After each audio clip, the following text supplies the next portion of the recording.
The mountains in late November 1879 didn't forgive mistakes. Cole Mercer stood on the porch of his ranch house, coffee going cold in his tin cup, watching the sky turn that particular shade of gray that meant snow was coming. Not the pretty kind. The kind that buried livestock and froze water troughs solid and made you wonder if you'd miscalculated how much feed you'd need to make it through. He was 42 years old and looked 50, 6 feet tall, shoulders broad from years of breaking horses and hauling timber, but his eyes were what aged him, flat and distant, like he was looking at the world through dirty glass.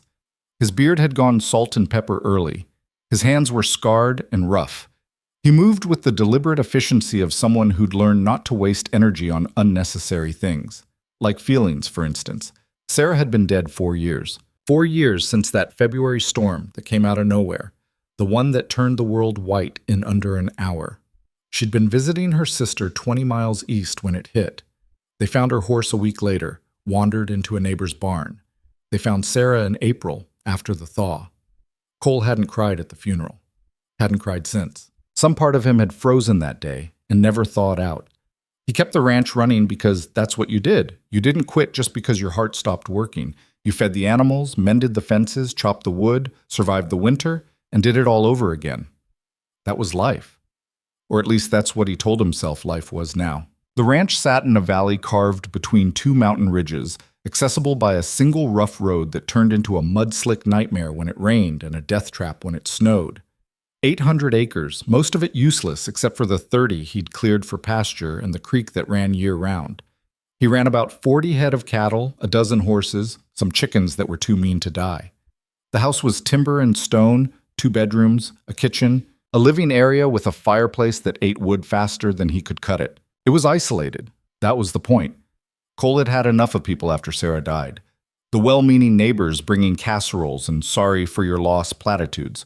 The relatives who wanted him to sell the ranch and move somewhere less lonely. As if loneliness was a geography problem and not a condition of the soul.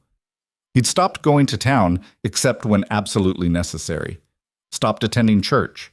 Stopped pretending he was fine. Up here, nobody asked him how he was doing. Up here, the only things that mattered were practical. Did you have enough food, enough firewood, enough ammunition to deal with the occasional cougar or pack of wolves? Emotions didn't factor into survival. They were a luxury he couldn't afford. So when Pastor Henshaw rode up that October afternoon leading a mule with a woman perched on it like a sack of grain, Cole's first reaction was irritation. "Cole!" Henshaw called out, dismounting with the stiff movements of a man whose knees had given up on him years ago. He was 60-something, thin as a fence post, with a white beard and wire-rimmed spectacles that were always sliding down his nose. "Got a proposition for you." Cole set down the axe he'd been using to split wood. "Not interested." "Haven't told you what it is yet." "Don't need to. Answer's the same." Henshaw smiled the way he always did when people told him no, like he'd heard it 1,000 times and it had stopped meaning anything. "This here is Margaret Hale, Maggie. She needs a place to stay for the winter, maybe spring. I was hoping—" "No." "Cole, I said no, Pastor. I don't need help. I don't want company. Ride back down the mountain before that sky opens up." For the first time, Cole actually looked at the woman on the mule. She was big. Not tall, maybe 5'4", but heavy. Thick through the middle, broad-shouldered, with arms that strained against the sleeves of her worn brown dress. Her face was round, pale, unmarked by sun. Dark hair pulled back in a bun so tight it looked painful. She kept her eyes down, fixed on the mule's neck, and her hands gripped the reins with white-knuckled intensity. She didn't look at him. Didn't look at anything. "She's had a rough time," Henshaw said quietly, lowering his voice like that would somehow make Cole more sympathetic. "Been passed around a few homes, nobody keeping her long. She's a hard worker, good cook, won't cause you any trouble. Just needs somewhere safe to be for a while." "Then put her with a family, someone with kids. I'm not running a charity." "Already tried. Nobody's got space. Winter's coming. Everyone's circling the wagons. You've got an extra room. Sarah's—" He caught himself. "The second bedroom. It's just sitting empty." Cole's jaw tightened. "Don't. I'm just saying—" "I know what you're saying. Answer's still no." Henshaw sighed, pushed his spectacles up. "She doesn't talk, Cole. Won't be chattering your ear off. You'll barely know she's there. What do you mean she doesn't talk? Just what I said. Hasn't spoken a word in near 2 years, far as anyone can tell. Might be mute, might be something else. Point is, she's quiet. Does her work. Keeps to herself. Cole looked at her again. She still hadn't moved, still hadn't looked up. Just sat there on that mule like she was waiting for permission to exist. Something about that bothered him. Not in a sympathetic way. Cole had shut that part of himself down, but in a practical way. A person who didn't speak was a person who couldn't tell you when something was wrong, couldn't warn you about danger, couldn't contribute to the basic communication necessary for survival in a place like this. She know how to cook? Henshaw brightened. Real good, from what I hear. Clean? Mend clothes? Yes, sir. Cole rubbed his beard, annoyed at himself for even considering it. The truth was, he was tired. Tired of cooking his own meals, mending his own shirts, scrubbing his own floors. He'd let the house slide since Sarah died. Not into filth exactly, but into a state of benign neglect. Plates piled up, dust gathered. The place had stopped feeling like a home and started feeling like a structure you occupied between tasks. One season, he said finally. She stays through winter. Come spring she goes. And I'm not paying wages, just room and board. If that's not acceptable, keep writing. Henshaw nearly tripped over himself, agreeing. He helped Maggie down from the mule. She moved awkwardly, like her own body was foreign to her, and retrieved a single canvas bag that contained what Cole assumed was everything she owned. God bless you, Cole, Henshaw said. Don't. I'll check in come February, see how, Don't do that either. We'll be fine. Henshaw hesitated, like he wanted to say something else, then thought better of it. He mounted his horse, tipped his hat to Maggie, who still hadn't looked up, and rode back down the valley trail. The silence that followed was enormous. Cole stood there, axe in one hand, looking at this woman who'd just been deposited on his property like unwanted freight. She stood perfectly still, bag at her feet, eyes on the ground. Second door on the left, he said finally. That's your room. Kitchen's through there. Outhouse is around back. I get up at dawn, eat at 6, noon, and 6. If you're cooking, those are the times. If not, I'll keep doing it myself. Understood? She didn't respond, didn't nod, just stood there. Cole felt his irritation spike. You understand English? Still nothing. He walked closer, close enough to see her flinch. A tiny movement, barely perceptible, but it was there. Her breathing quickened, her hands curled into fists. Cole stopped. He'd seen that reaction before. Abused horses did the same thing, tensed up, ready to bolt or absorb a blow. The realization didn't make him feel sympathetic. It made him feel tired. This woman came with complications, that was clear. Emotional ones, the kind that required patience and care and attention, none of which he had to spare. But Henshaw was already gone, and it was going to snow. Fine, Cole said. Don't talk, but pull your weight. This isn't a rest home. You eat what you earn. He turned and walked back to the woodpile, picked up the axe, and drove it into a log with more force than necessary. Behind him, after a long moment, he heard her footsteps, soft, hesitant, moving toward the house. The first 3 days were strange. Maggie moved through the house like a ghost. She woke before Cole. He could hear the floorboards creaking in the pre-dawn dark. And by the time he came down, there was coffee already made, porridge on the stove, bread sliced and waiting.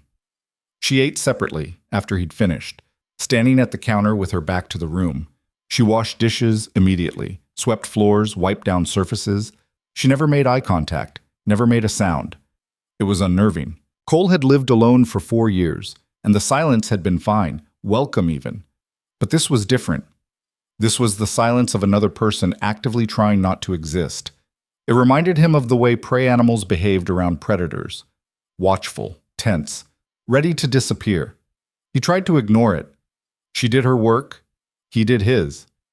They operated in separate orbits that happened to occupy the same space. That was the arrangement. Nothing more. But on the 4th evening, something happened. Cole came in from the barn after feeding the horses and found her at the stove, stirring a pot of soup. Venison and vegetables. From the smell of it. The kitchen was warm, the fire crackling, and for a moment it almost felt like... He shut that thought down immediately, but then he noticed her shoulders. They were shaking, not from cold, not from effort. She was crying, Silently, tears running down her face and dripping into the soup she was stirring. Her whole body trembled with the effort of keeping quiet, of not making a sound, as if even grief was something she had to apologize for. Cole froze. He didn't know what to do. Comfort wasn't something he'd offered anyone in years. He barely knew how to process his own emotions, let alone someone else's. The smart thing would be to ignore it. Go to his room, let her have her privacy. But he didn't. "You all right?" he asked. Stupid question. Obviously she wasn't all right.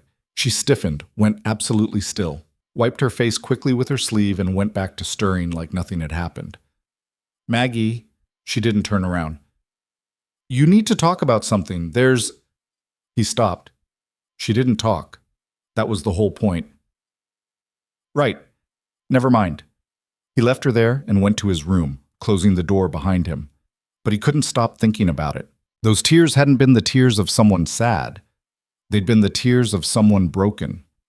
There was a difference. Sadness was temporary. Brokenness was structural. It was the thing that happened when you'd been bent too far in too many directions and some essential part of you just gave up. Cole knew that feeling intimately. He lay on his bed, still fully clothed, boots still on, and stared at the ceiling. The house made its settling noises. Wind rattled the windows. Somewhere outside, a coyote howled. And Cole wondered, not for the first time, what exactly Pastor Henshaw had dumped on his doorstep. By the second week, a routine had established itself. Maggie cooked 3 meals a day, good meals, better than anything Cole had made for himself in years. She kept the house cleaner than it had been since Sarah died. She mended his shirts, organized the pantry, even figured out that the stove drafted better if you opened the flue a quarter turn more than he'd been doing. She was competent, more than competent. She was skilled in a way that spoke of years of practice, of doing these tasks under pressure, of having to be perfect or face consequences. But she was also terrified. Cole saw it in 100 small ways. The way she startled at sudden noises, a log cracking in the fireplace, a door closing, his boots on the porch. The way she kept her distance, never getting within arm's reach.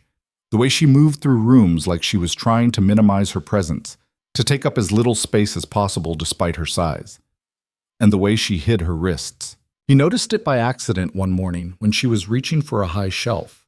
Her sleeve rode up, just for a second, and he saw the scars. Thin white lines, old but unmistakable. And bruises. Faded yellow-green bruises that meant they were weeks old, maybe older. She caught him looking and yanked her sleeve down so fast she knocked over a jar of preserves.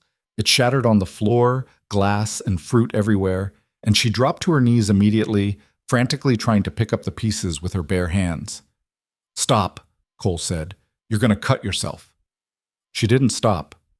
Her hands moved faster, shaking, trying to clean up the mess before he could get angry, before he could, "Maggie, stop." She froze, hands full of glass and jam, breathing hard. Cole grabbed the broom. "Move!"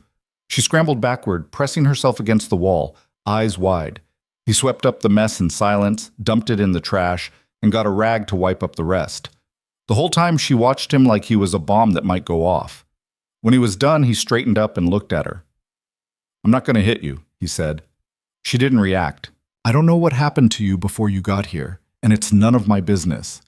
But I'm not that kind of man, so you can stop acting like I am." He left the kitchen and went back outside, heart pounding for reasons he didn't fully understand. Angry, maybe. But not at her. At whoever had put that look in her eyes. The first snow came in mid-November. Not a blizzard, just a steady, quiet snowfall that covered everything in a few inches of white and turned the world silent. Cole spent the morning reinforcing the barn roof and checking the livestock. By noon, his fingers were numb despite his gloves, and his breath came out in clouds. When he came inside, Maggie had hot stew waiting and coffee that could strip paint. He sat at the table, eating in silence, aware that she was standing at the counter as usual, waiting for him to finish. "Sit down," he said. She didn't move. "Maggie, sit."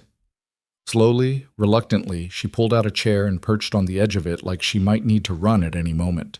Cole ate another spoonful of stew. "This is good." No response. "You learned to cook like this from your family?" Nothing. He set down his spoon. Pastor said you don't talk. That mean you can't? Or you won't? She stared at her hands. Because if it's can't, that's one thing. But if it's won't, he stopped. Either way, it's fine. I'm just trying to figure out how this works. Maggie stood up abruptly, went to the drawer where they kept paper and pencils, supplies for tracking feed inventory, and pulled out a scrap. She wrote something quickly, her handwriting cramped and slanted, then slid it across the table. Cole picked it up. I stopped speaking. Just that. 4 words. But they carried weight. Why? He asked. She didn't write anything else, just stood there, arms crossed over her chest, looking at the floor. Cole studied her for a long moment. He wasn't good at reading people anymore, had lost that skill along with everything else, but even he could see the pain radiating off her. This wasn't a woman who'd lost her voice. This was a woman who'd had it taken. All right, he said finally. You don't have to talk, but if you need to tell me something important, you write it. Deal? She nodded. Once. Barely. It was the first direct acknowledgement she'd given him since she arrived. Progress, maybe. Or maybe just a woman learning which cage was the least confining. Winter deepened. The days grew shorter, the nights colder. Snow piled up in drifts against the barn. The creek froze at the edges. Cole worked harder to keep everything running, breaking ice in the water troughs, hauling extra feed, checking for frozen pipes. And somewhere in the middle of all that, something shifted. He started noticing things about Maggie. Small things. The way she hummed sometimes when she thought he couldn't hear. Not songs exactly, just low, tuneless sounds that seemed to calm her. The way she saved scraps for the chickens and talked to them silently, her lips moving but no sound coming out. The way she'd stand at the window sometimes, looking out at the mountains, and her expression would soften into something almost peaceful. She started leaving notes. Not many, just occasional things. Fence by the north pasture is loose, or we're low on salt, or once, inexplicably. The roan mare limps on her left front. She was right about the mare. Cole checked and found a stone bruise. It occurred to him that Maggie was paying attention, not just to the house, but to the ranch, to the animals, to things that mattered. He also realized she was strong. One afternoon he came back from checking the far pasture and found her in the barn, hefting a 60-pound feed sack like it weighed nothing. She'd reorganized the whole storage area, stacking sacks properly, hanging tools where they belonged, even sweeping out the stalls he'd been meaning to get to for weeks. You didn't have to do all this, he said. She glanced at him, then away, shrugged. Seriously, this is ranch work. That wasn't part of the deal. She pulled out a scrap of paper from her apron pocket. I like to stay busy. Why? She wrote again, easier than thinking. Cole understood that better than he wanted to admit. December arrived with a storm that lasted 3 days. The wind howled like something alive, battering the house, piling snow up to the windowsills. Cole couldn't get to the barn, couldn't check the livestock. All he could do was keep the fire going and hope the animals had sense enough to huddle together. He and Maggie were trapped inside, together, for 72 hours. It was the longest they'd been in continuous close proximity, and Cole found it not terrible. She read. He'd noticed she had a Bible in her room, the only possession she seemed to care about, and she sat by the fire, moving her lips silently as she turned the pages. He worked on mending tack, the repetitive task keeping his hands busy. On the second night, the power of the storm reached its peak. The wind screamed. The whole house shook. Something crashed outside, a tree limb maybe, or part of the barn roof. Maggie flinched so hard she dropped her book. Cole glanced at her. It's just wind. She wrapped her arms around herself, breathing fast. Hey! He set down the bridle he'd been fixing. Maggie, look at me. She didn't. This house has stood for 20 years. It's been through worse storms than this. We're fine. Her breathing didn't slow. Cole stood up, crossed the room, and crouched down next to her chair. Not too close, but close enough. You're safe here, I promise. For the first time since she'd arrived, Maggie looked directly at him. Her eyes were dark brown, rimmed with red from lack of sleep. And in them, he saw something he recognized, the look of someone who'd been promised safety before and had that promise broken. I know, he said quietly. You've got no reason to believe me. But I'm telling you anyway. Nothing's getting through that door unless it goes through me first. She searched his face for a long moment. Then, slowly, her breathing steadied. She picked up her book and went back to reading. Cole returned to his chair and his work, and they sat in silence while the storm raged outside. But it was a different kind of silence now. Less empty. More shared. Christmas came and went without acknowledgement. Neither of them mentioned it. Cole had stopped celebrating holidays after Sarah died. They just felt like markers of time passing, nothing more. If Maggie cared, she didn't show it. But on Christmas morning, he came downstairs and found something unexpected. A shirt. New. Or at least newly mended. She'd taken one of his old ones, the one with the torn shoulder and missing buttons, and transformed it. The tear was invisibly repaired. New buttons had been sewn on. It was clean, pressed, folded neatly on the table. Next to it, a note, Merry Christmas.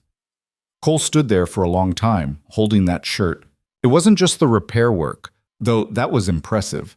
It was the fact that she'd noticed, that she'd cared enough to do something about it, that she'd used the word merry, a word that implied hope, or at least the possibility of it. He wore the shirt that day and didn't take it off for a week. In January, Cole made a decision. Come on, he said one morning after breakfast. I'm teaching you to ride.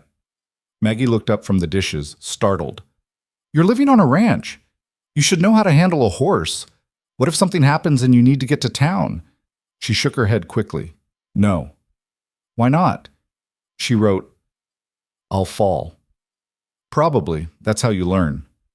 I'm too heavy. Cole felt anger flare again, not at her but at whoever had convinced her that her size was something to apologize for. The horses don't care how much you weigh. They're working animals. Come on. He walked out before she could argue. After a few minutes, she followed. He saddled the gentlest horse he owned, a stocky bay mare named Molly, who'd packed gear across mountains and barely blinked at bears. If any horse could handle a nervous beginner, it was her. Put your foot in the stirrup, Cole instructed. Maggie stared at the horse like it might eat her. She's not going to hurt you. She's half asleep most of the time. Go on. Reluctantly, Maggie approached. It took her 3 tries to get her foot in the stirrup, and when she tried to pull herself up, she didn't have the leverage. Here. Cole stepped behind her, hands on her waist. On 3. 1, 2. She went rigid. Completely, utterly rigid. Every muscle locked. Her breathing stopped. Cole let go immediately and stepped back. Sorry. I wasn't thinking. Maggie was shaking. Full-body tremors, her hands gripping the saddle so hard her knuckles were white. Maggie! She bolted, ran back to the house and slammed the door behind her. Cole stood in the barn, feeling like he'd just stepped on a landmine. He gave her space for the rest of the day. Made his own dinner. Stayed out of the house until well after dark. When he finally came inside, he found a note on the table. I'm sorry, I ruined it. He picked up the pencil and wrote back, No, I did. Should have asked first. The next morning, there was another note. Can we try again? Yes. But this time you tell me if I'm doing something wrong. Deal? Deal. It took 2 weeks, but Maggie learned to ride. Not well. She was stiff and nervous, gripping the reins too tight. But she learned. And more importantly, she stopped flinching every time Cole moved too quickly or spoke too loudly. She was starting to trust him. Just a little. Boy. February brought a thaw. The snow melted into mud. The creek ran high and fast. Signs of spring started appearing. Early birds returning, the first green shoots pushing through dead grass. And Cole realized something that bothered him more than he wanted to admit. He didn't want Maggie to leave. Not because she was useful, though she was. Not because she cooked well, though she did. But because the house didn't feel empty anymore. It felt lived in. She'd brought something back that he'd thought was gone forever. Not happiness exactly, but presence. The sense that life was happening instead of just passing by. He watched her one morning, standing in the kitchen, kneading dough for bread. Her movements were efficient, practiced. Flour dusted her arms. Her hair had come loose from its bun, strands falling around her face. And Cole thought, she belongs here. The realization hit him like a punch to the chest. Not belonged temporarily. Not as hired help. Belonged, period. He didn't know what to do with that feeling. Didn't know if he was allowed to feel it. Sarah had only been gone 4 years. Was that enough time? Was there a statute of limitations on grief? And more importantly, even if he figured out what he felt, what did Maggie feel? She'd never given any indication that she saw him as anything other than her employer. A safe place to land, maybe. But nothing more. Cole pushed the thought aside and went back to work. But it didn't go away. Then, on the last day of February, everything changed. Cole was in the barn, repairing a broken gate, when he heard hoofbeats, a rider coming up the valley trail. Fast. He walked out to see who it was. A man on a black horse, tall, thin, dressed in a suit that was too expensive for these mountains, dark hair slicked back, cold eyes that swept over the ranch like he was calculating its worth. Cole didn't recognize him. The man dismounted with the confidence of someone who owned every space he entered. He pulled a folded paper from his coat pocket and smiled, a smile that didn't reach his eyes. "You Cole Mercer?" "Who's asking?" "Name's Richard Talbot. I'm here for Margaret Hale. Believe you've been housing her." Cole's blood went cold. "What do you want with her?" "What I want is my property back." "She's not property. She's a person." Talbot's smile widened. "Well now, that's where you're wrong." He unfolded the paper and held it out. "Contract of indenture, signed and notarized. Margaret Hale is bound to me for a period of 5 years in exchange for debts owed. She ran off. I've come to collect." Cole took the paper, scanned it. The legal language was dense, but the meaning was clear. Maggie, or someone acting on her behalf, had signed away 5 years of her life to this man. "This is dated 2 years ago," Cole said. "That's right. Means she's got 3 years left. Now, if you'd kindly fetch her—" "No." Talbot's smile disappeared. "Excuse me?" "I said no. She's staying here." "Mr. Mercer, I don't think you understand the legal ramifications." "I understand plenty. That paper might say one thing, but it doesn't account for what you did to her." "And what exactly do you think I did?" "I've seen the bruises, the scars. I know what a broken person looks like." Talbot's expression went flat. "Those are lies. Margaret is prone to dramatics and self-harm. It's one reason I sent her away, thought the country air might settle her down. But clearly, she's been filling your head with stories." "She hasn't said a word. She doesn't talk." "See? Dramatics." Cole felt his hands curl into fists. Every instinct screamed at him to drag this man off his horse and beat him until he stopped moving. But the paper in his hand was real. The law was real. And the law, apparently, was on Talbot's side. "I want to speak to a lawyer," Cole said. "Be my guest." "But the outcome won't change. That contract is legal and binding. Now, I've been polite, but my patience is running thin. Get Margaret or I'll get her myself." Cole didn't move. Talbot sighed, dismounted, and started walking toward the house. "Stop," Cole said. Talbot ignored him. Cole grabbed his arm. "I said stop." Talbot spun faster than Cole expected, and suddenly there was a pistol in his hand, barrel pressed against Cole's chest. "Touch me again, and I'll put a hole in you," Talbot said calmly. "Now step aside." The door to the house opened. Maggie stood there, framed in the doorway. Her face was white. Her whole body trembled. She'd heard everything. "There she is," Talbot said, lowering the gun. "Margaret, get your things. We're leaving." Maggie didn't move. "Now, Margaret." She looked at Cole, and in her eyes he saw something that made his heart break. "Please." One word, unspoken, desperate. "Please don't let him take me." But the gun was still in Talbot's hand. The law was still on his side. And Cole had nothing. Maggie packed her single bag in silence. Cole stood in the kitchen, fists clenched, watching her move through the house like a condemned prisoner walking to the gallows. She didn't cry, didn't protest, just collected her few belongings with mechanical precision. When she was done, she paused at the table and wrote one final note. "Thank you for everything. I'm sorry." She set down the pencil and walked out. Talbot was waiting by his horse. He took Maggie's bag, tied it to his saddle, and gestured for her to mount up behind him. She did. Slowly, reluctantly. "Pleasure doing business with you, Mr. Mercer," Talbot said. Then he spurred his horse and rode down the valley trail without looking back. Cole stood on the porch and watched them disappear into the trees. The ranch went silent again. But this time, the silence wasn't peaceful. It was suffocating. And for the first time in 4 years, Cole felt something other than numbness. He felt helpless, and rage, and grief all over again. He went inside, grabbed the note Maggie had left, and read it over and over until the words stopped making sense. Then he crumpled it in his fist and threw it across the room. Outside, the wind picked up. A storm was coming. The house felt wrong without her. Cole stood in the kitchen 3 hours after they'd left, staring at the cold stove, the unwashed dishes still sitting in the basin from breakfast. Her apron hung on its hook by the pantry. A half-finished loaf of bread sat on the counter, covered with a cloth. Everything looked the same, but nothing felt right. He tried to work, went out to the barn, grabbed a pitchfork, started mucking stalls. The physical labor usually helped, gave him something to focus on besides the noise in his head. But today it didn't work. His hands moved automatically while his mind replayed the scene over and over. Talbot's cold smile, the gun pressed against his chest. Maggie's face in the doorway, white as snow, eyes screaming what her voice couldn't. The pitchfork slipped from his grip and clattered against the stall door. Cole leaned against the wall, breathing hard, fists clenched.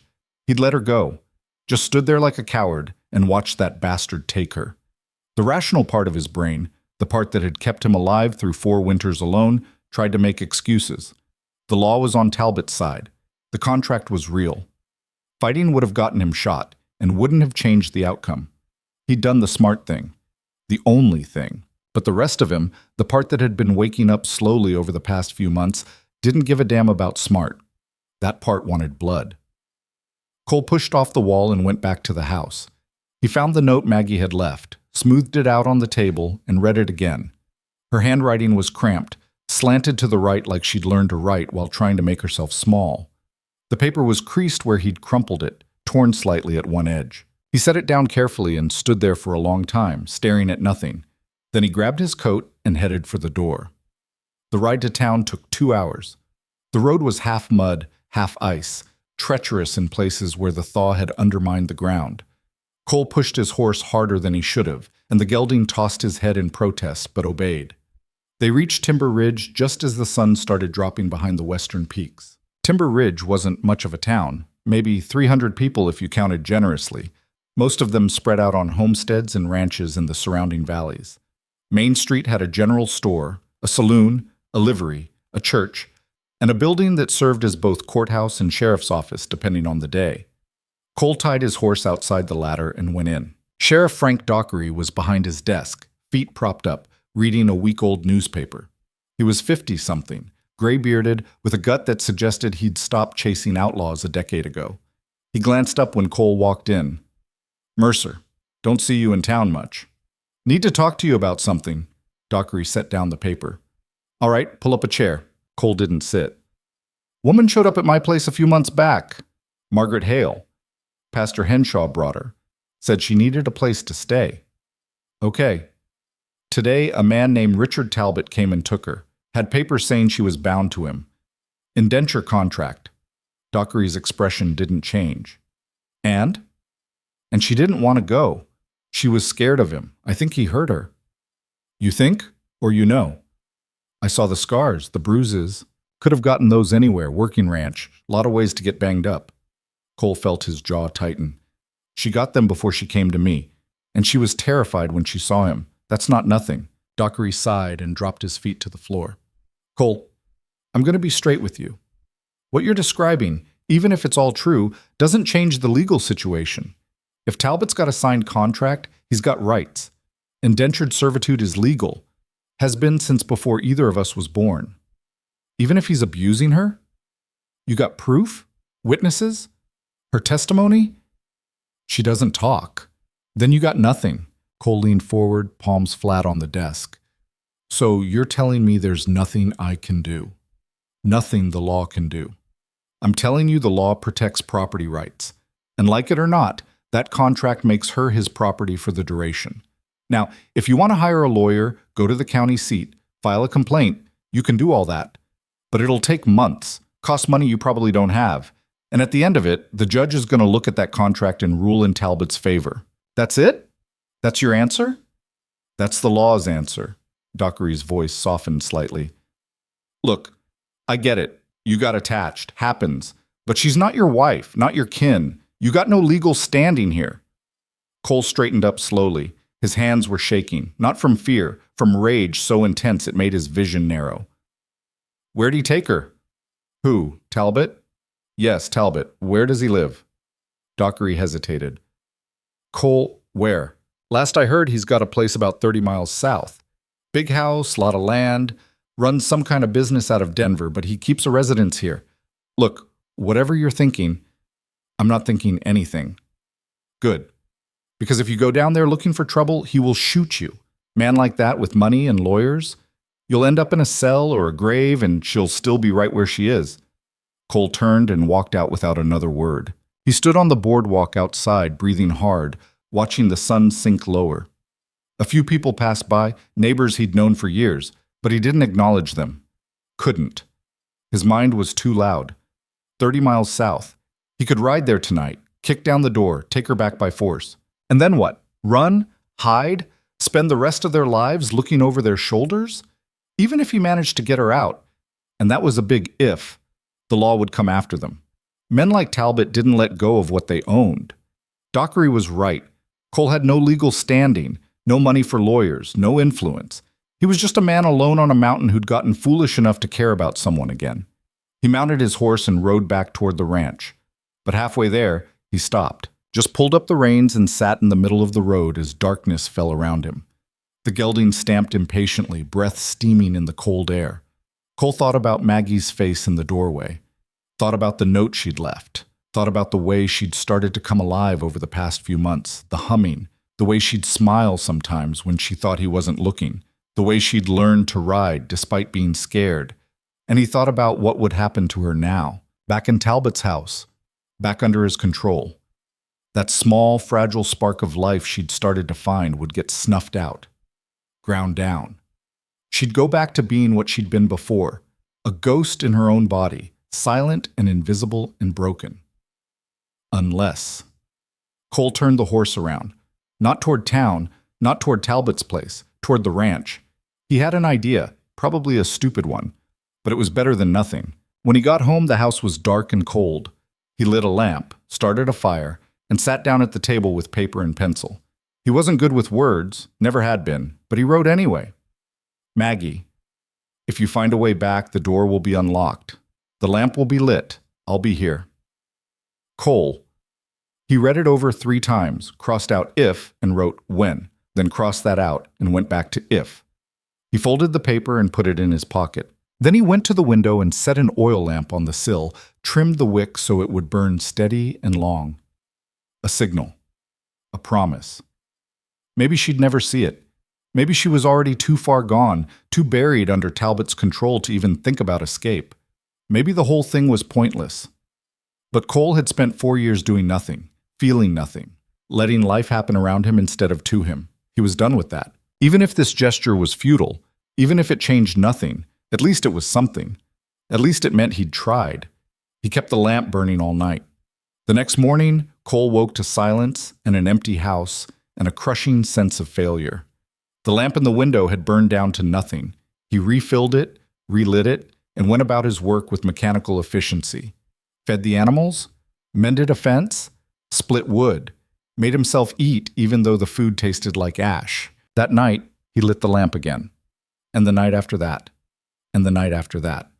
A week passed, then 2. The lamp became a ritual. Every evening at dusk, he'd fill it with oil, check the wick, and set it in the window. Every morning he'd wake up hoping to find her on the porch, and every morning the porch would be empty. The ranch started to slide. Not catastrophically, he still did the essential work, but the edges began to fray. Dishes piled up, laundry went unwashed. The house grew cold because he forgot to keep the fire going. He stopped caring, not about Maggie, about everything else. Pastor Henshaw rode up one afternoon in mid-March. Cole was in the barn, shoeing a horse, and didn't hear him arrive until the old man cleared his throat from the doorway. Cole. Pastor. Thought I'd check in, see how you and Maggie were getting along. Cole's hammer missed the nail and struck his thumb. He swore, dropped the tool, and turned around. She's gone. Henshaw's face fell. Gone where? Man came and took her. Richard Talbot had a contract saying she belonged to him. Oh no, oh Cole, I had no idea. Yeah, well, she's gone.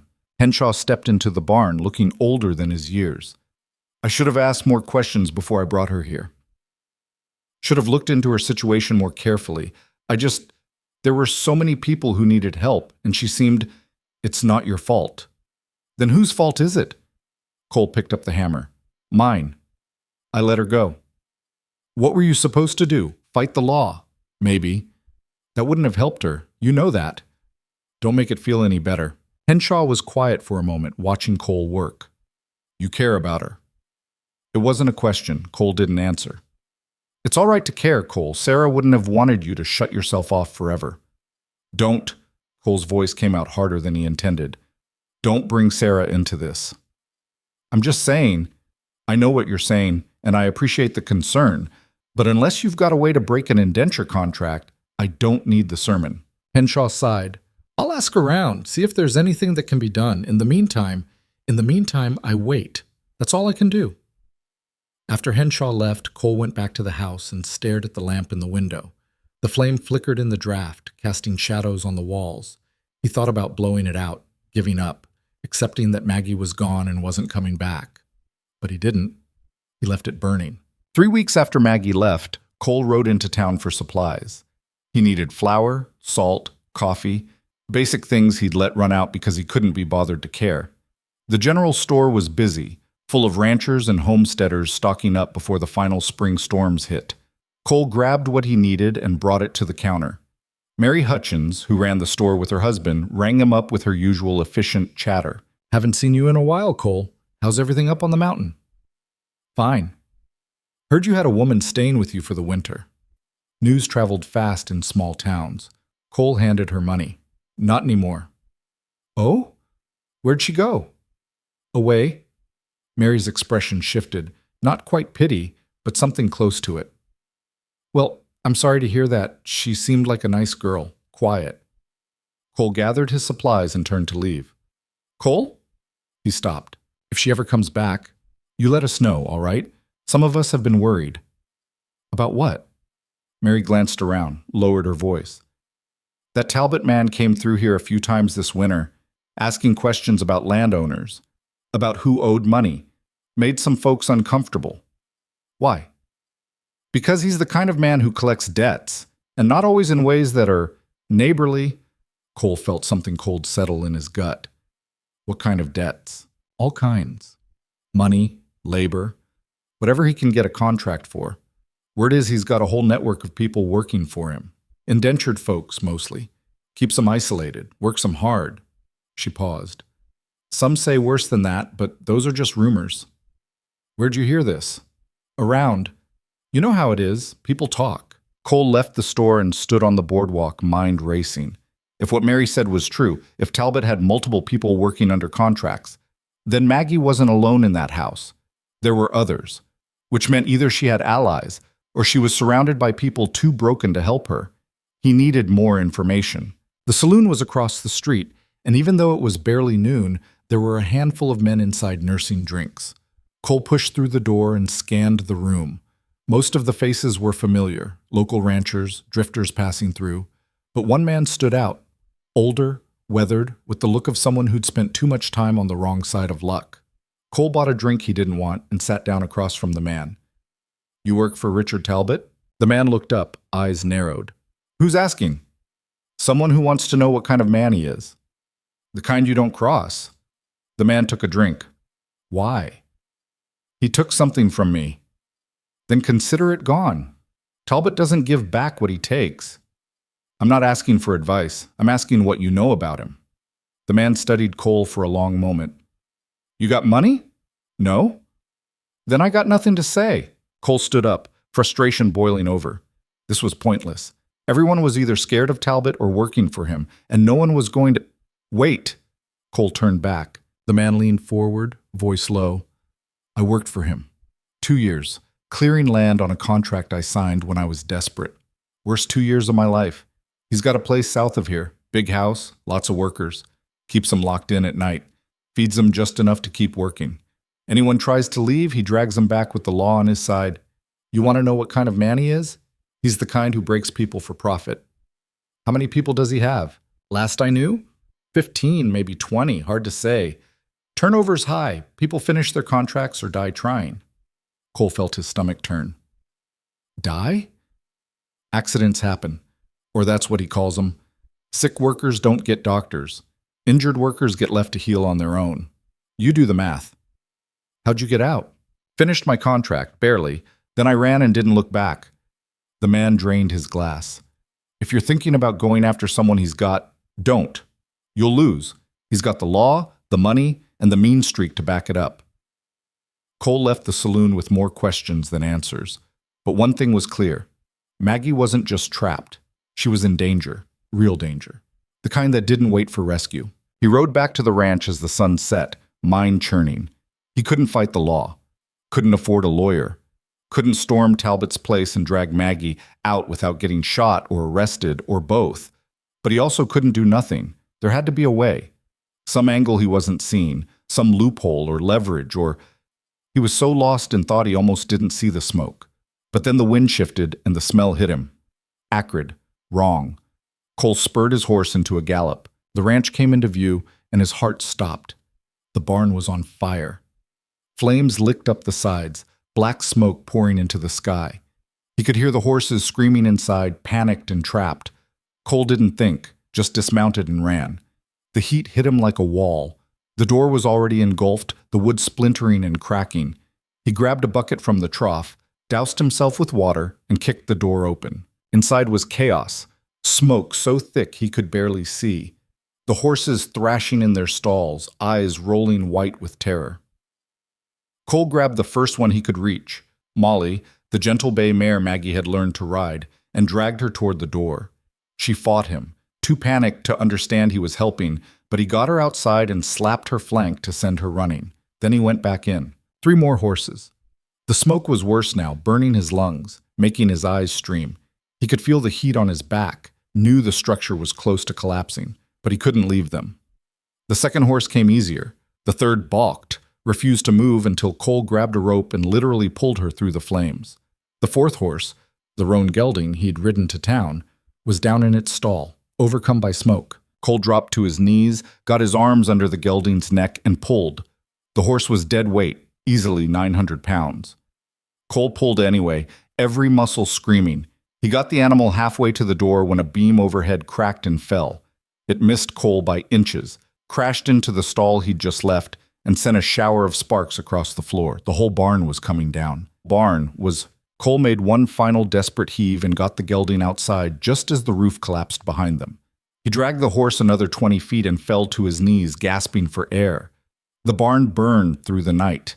By the time the flames died down, there was nothing left but smoking timbers and ash. Cole sat on the porch, covered in soot and burns, watching the last of it smolder. All 4 horses had survived, scattered across the pasture. But the barn, all his tools, his stored feed, everything he'd built over the years, was gone.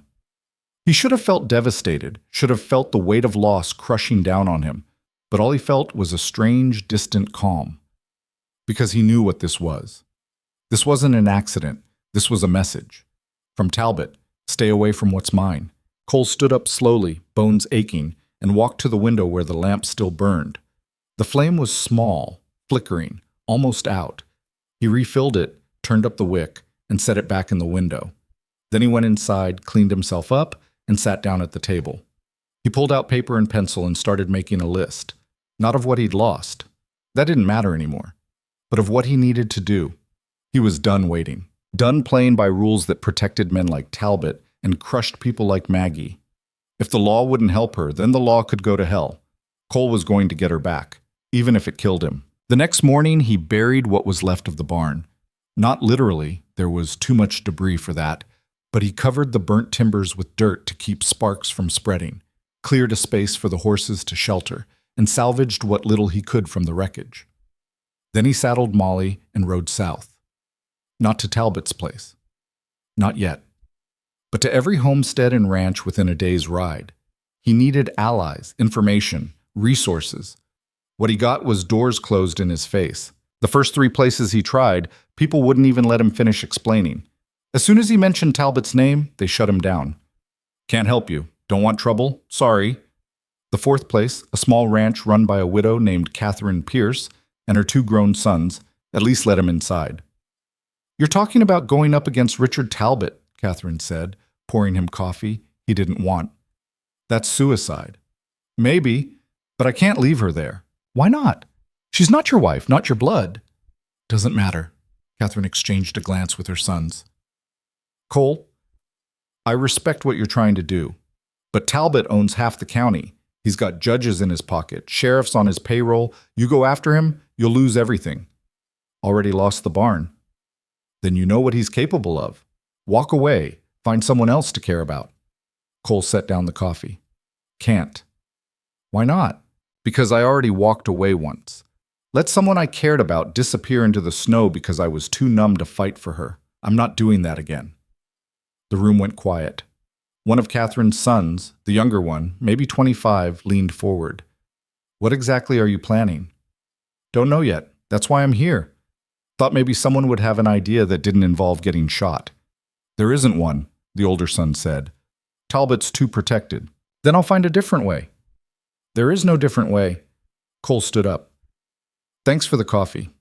He made it to the door before the younger son spoke again. Wait. Cole turned. I know someone. Might be able to help. No promises. Who? A woman in Denver. Works with the territorial courts. Helps people in situations like this. Bad contracts, abuse, that kind of thing. Name's Elizabeth Brennan. If anyone can find a legal angle, it's her. Denver's a week's ride from here. You got somewhere better to be? Cole didn't. He took down the address, thanked them, and rode back to the ranch. He spent the evening gathering supplies, writing instructions for the neighbors to check on his livestock while he was gone, and preparing for a journey he had no guarantee would accomplish anything. Before he left, he refilled the lamp in the window one more time. Then he mounted Molly and rode toward Denver. The ride to Denver took 6 days. Cole pushed hard, covering ground from dawn until the light failed, sleeping rough in whatever shelter he could find. The weather turned halfway through, rain that soaked him to the bone and turned the roads into sucking mud. Molly handled it better than he did, steady and patient even when he got them lost twice trying to follow directions scratched on a scrap of paper. By the time Denver came into view, Cole looked like something dragged behind a wagon. His clothes were stiff with dried mud and sweat. His beard had grown wild. He smelled like horse and campfire smoke and desperation. The city was bigger than he remembered. Streets crowded with wagons and pedestrians, buildings stacked close together, noise everywhere, hammering, shouting, the clatter of hooves on cobblestones. It made his head ache, made him want to turn around and ride back to the mountains where things made sense. But he didn't. He found a livery stable, paid for a stall and feed for Molly, and asked directions to the address the Pierce boy had given him. The stableman looked at him like he'd crawled out of a ditch, which wasn't far from the truth, but pointed him toward a building 3 blocks east. Cole walked. His legs felt strange on solid ground after days in the saddle. The city pressed in around him, all sharp angles and unfamiliar faces. He kept his hand near the knife at his belt, not because he expected trouble, but because being unarmed in a place like this felt stupid. The building was narrow, wedged between a printer's shop and a boarding house. 3 stories, red brick, with a sign that read, E. Brennan, Legal Consultations. Cole climbed the steps and pushed open the door. Inside was a small waiting area with wooden chairs and a desk where a young man sat writing in a ledger. He looked up when Cole entered, and his nose wrinkled slightly. Can I help you? Need to see Elizabeth Brennan. Do you have an appointment? No. Then you'll need to schedule one. Miss Brennan is quite busy. I rode 6 days to get here. I'll wait. The young man's expression suggested he'd rather Cole wait somewhere else, preferably downwind, but he stood and disappeared through a door behind the desk. Cole heard muffled voices, then the young man returned. Miss Brennan will see you, briefly. Cole followed him through the door and up a narrow staircase to a second-floor office. The room was small but organized, shelves packed with law books, a desk covered in neat stacks of paper, a window overlooking the street. Behind the desk sat a woman maybe 10 years younger than Cole. Dark hair pinned up, sharp eyes behind wire-rimmed glasses.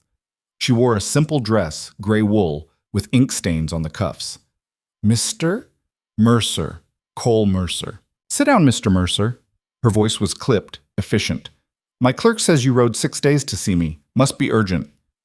Cole sat. The chair creaked under his weight. I need help breaking an indenture contract. Elizabeth Brennan didn't react. Just picked up a pen and pulled a clean sheet of paper toward her. Tell me everything. Start from the beginning. So he did. He told her about Maggie arriving at his ranch, silent and scared, about the months they'd spent together, the slow thawing, the way she'd started to come alive, about Talbot showing up with his contract and his gun and his cold smile, about the barn fire and the closed doors and the desperate feeling that if he didn't do something, Maggie would disappear completely. Elizabeth listened without interrupting, taking notes in quick, precise handwriting. When he finished, she set down her pen and leaned back in her chair. Do you have a copy of the contract? No. Did you see it? Read it? Briefly, it was legal language, dated 2 years ago. Said she owed him 5 years of service for debts. What debts? Didn't say. Or if it did, I didn't have time to read that part. Elizabeth drummed her fingers on the desk. Indenture contracts are legal in this territory. That's the bad news. The good news is they're not absolute. If I can prove coercion, fraud, or breach of contract terms, unsafe conditions, failure to provide agreed-upon compensation, physical abuse, we might have grounds to challenge it. Might? This isn't a simple case, Mr. Mercer. Talbot has resources. He'll fight. And even if we win, it could take months, maybe longer. She doesn't have months. Then you need to decide what you're willing to risk. Because if we go after him and lose, you'll be worse off than you are now. He'll make sure of it. Cole met her eyes. What do you charge? My standard rate is, I don't have money. Lost most of what I had when my barn burned down. But I've got land, a ranch. I can sign over half of it, or all of it, if that's what it takes. Elizabeth studied him for a long moment. You'd give up your ranch for a woman who isn't even your wife? Yes. Why? Because she deserves better than what she got, and because I can't live with myself if I don't try. The office went quiet. Outside, a wagon rattled past. Someone shouted something unintelligible. Elizabeth picked up her pen again, tapped it against the desk. I'll take your case, she said finally. Not for your land. For a flat fee you can pay over time. $50. That's too low. It's what I'm charging. Take it or leave it. Cole took it. Elizabeth stood and began pulling books from her shelves, stacking them on the desk. First thing we need is information. Everything you know about Talbot, where he lives, what he does, who works for him. Then we need witnesses. People who've seen Maggie's condition, who can testify about the scars, the fear. Do you have any? Pastor Henshaw brought her to me. He might have seen something. Good. Anyone else? Cole thought. There's a woman at the general store, Mary Hutchins. She mentioned rumors about Talbot, and a man at the saloon who used to work for him, said conditions were bad. Names? Don't know the man's name, but I can find him. Do that. In the meantime, I'll start drafting a petition to challenge the contract. We'll need to file it with the territorial court, which means a hearing. Could be weeks before we get a date. You'll need to stay in Denver or be ready to ride back on short notice. Can't stay. Got livestock that need tending. Then you'll ride back when I send word. In the meantime, don't do anything stupid. Don't go near Talbot's property. Don't threaten him. Don't give him any reason to file charges against you. Understood? Cole nodded. Elizabeth walked him to the door. One more thing. This woman, Maggie, does she want to be free of him? Yes. How do you know? If she doesn't speak, I know. That won't hold up in court. We'll need proof. A written statement, witnesses to her testimony, something concrete. Otherwise, Talbot will argue she's content where she is, and will have nothing to counter with. Cole felt frustration rise in his chest. So what do I do? Find a way to communicate with her. If you can get a written statement, her own words, describing what he did to her, that would change everything. How am I supposed to do that? He's got her locked up. I don't know, but without it, our case is weak. Think about it. Cole left the office with his head spinning. He walked back to the livery stable, collected Molly, and found a cheap boarding house that rented rooms by the night. The room was barely bigger than a closet, with a sagging bed and a window that didn't close properly, but it was shelter. He collapsed onto the mattress and stared at the ceiling. Get a statement from Maggie. Easy to say, impossible to do. Unless... Cole sat up slowly as an idea took shape. Stupid. Reckless. Exactly the kind of thing Elizabeth had told him not to do. But maybe the only option he had. He needed to see Talbot's property for himself. Needed to know the layout, the guards, the routines. Needed to find a way in, not to break her out. Not yet. But to make contact. To let her know he was still fighting. To get that statement Elizabeth needed. Cole spent the next day gathering supplies and information. He bought a pair of field glasses from a pawn shop, a dark coat that would help him blend into shadows, and a map of the area south of Denver where Talbot's estate was located. He also tracked down the man from the saloon. Took him 3 tries and a description before someone pointed him to a boarding house near the rail yard. The man's name was Peter Grant, and he looked worse in daylight than he had in the dim saloon. Gaunt, hollow-eyed, with the shaky hands of someone who drank to forget. You again, Peter said when he opened the door. Told you everything I know. Need to know more. How to get onto Talbot's property without being seen. Peter laughed, a bitter, broken sound. You planning to rob him? Something like that. Then you're dumber than you look. Place is locked down tight. Guards patrol at night. Dogs, fences. You won't get within 100 yards without someone spotting you. There's got to be a way. Peter hesitated, then sighed and stepped back. Come in, but I'm not responsible for what happens when you get yourself killed. Inside, the room was sparse and smelled like cheap whiskey. Peter poured himself a drink without offering Cole one, then sat on the bed. Talbot's got about 20 people working his land. Most of them live in a long building behind the main house, bunkhouse style. Barred windows, locked from outside. He keeps the men and women separate. Guards walk rounds every 2 hours. Dogs get let loose after midnight. What about during the day? Day's different. Workers are out in the fields or doing repairs. Still guarded, but there's more movement. If you could blend in, maybe pose as a worker or a tradesman. Peter shook his head. No, they'd spot you. Talbot knows every face on his property. Is there a way to pass a message? Someone on the inside who might help? Not that I know of. People there are too scared or too broken to risk it. You cross Talbot, you don't just lose your job, you lose everything. Cole stood and walked to the window, staring out at the gray Denver skyline. There's got to be something, some weakness. If there is, I never found it, and I was there 2 years. Cole turned back. What made you survive when others didn't? Luck? Kept my head down. Did what I was told. Stopped thinking of myself as a person and started thinking of myself as a tool. When the contract ended, I walked out and never looked back. And the others? Some finished their contracts. Some died. 1 or 2 tried to run and got dragged back. Talbot made examples of them. Peter took another drink. Your woman, the one he took, she in the women's bunkhouse? Probably. Then she's under watch 24 hours. They don't let women out after dark, ever. Says it's for their protection, but really it's to keep them from running. Cole felt the walls closing in. Every angle he looked at, every plan he tried to form, hit a dead end. Talbot had built a system designed to trap people and keep them trapped. But systems had flaws. They always did. You just had to find them. Tell me about the guards, Cole said. How many? What kind of men? 4 usually. Rotate shifts, 2 at a time, 1 on the main house, 1 on the bunkhouses. They're not professional, just men Talbot hired who are willing to look the other way. Pays good, I guess. Loyalty's better. They armed? Rifles, maybe sidearms. Didn't get close enough to check.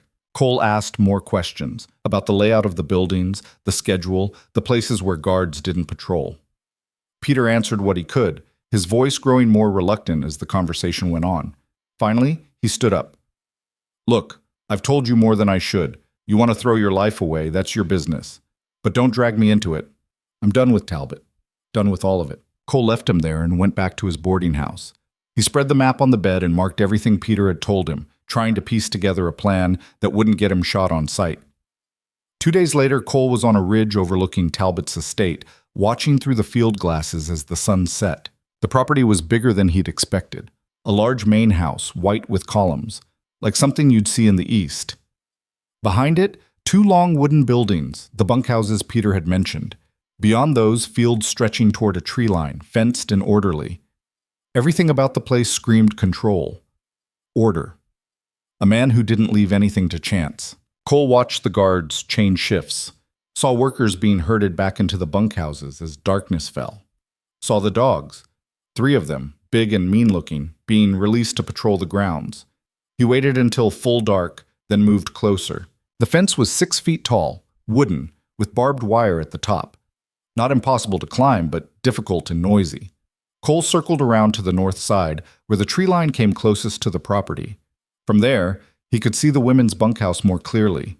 A single guard stood outside, rifle leaning against the wall, smoking a cigarette. Cole watched him for an hour. The man didn't move much, didn't patrol, just stood there, occasionally checking a pocket watch, looking bored. When the guard finally stubbed out his cigarette and walked around to the front of the building, Cole moved. He climbed the fence quickly, ignoring the bite of barbed wire on his hands, and dropped into the tall grass on the other side. Then he lay flat, heart pounding, waiting to see if anyone had heard. Nothing.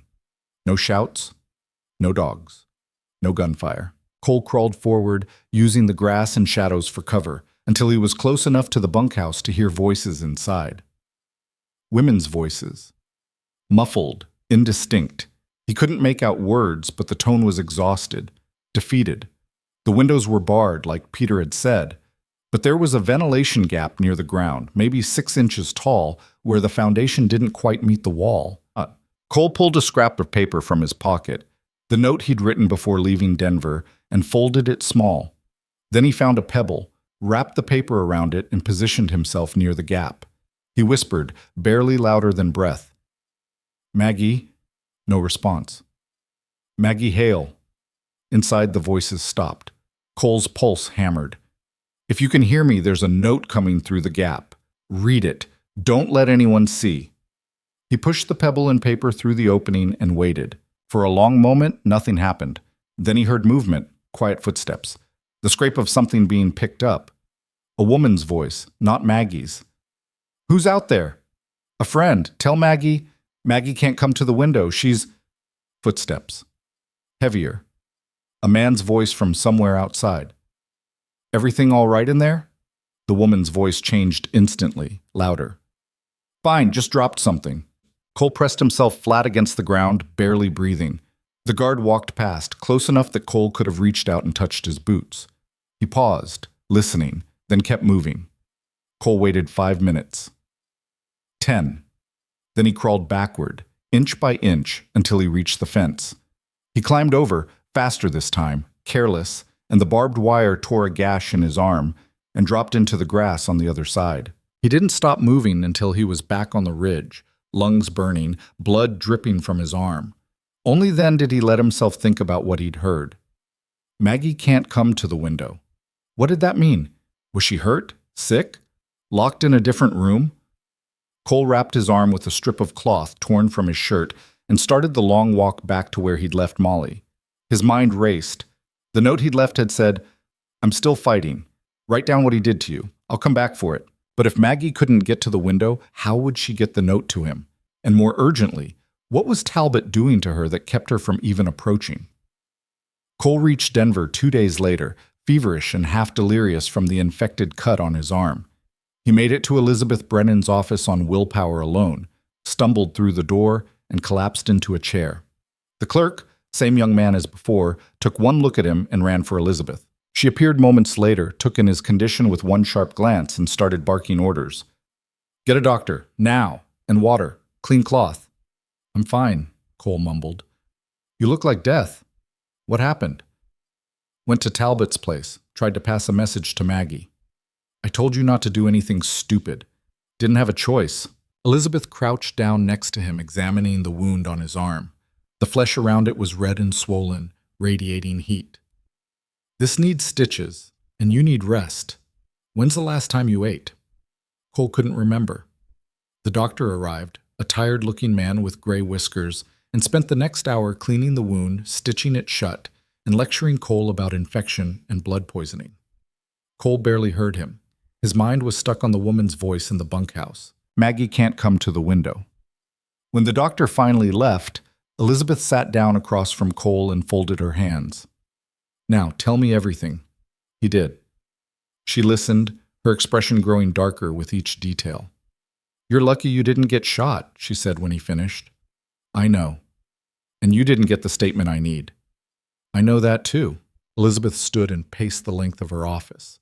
"We can file the petition without it, but our chances drop significantly. A judge will look at a contract that appears legal, see no evidence of abuse beyond hearsay, and rule in Talbot's favor. So what do we do?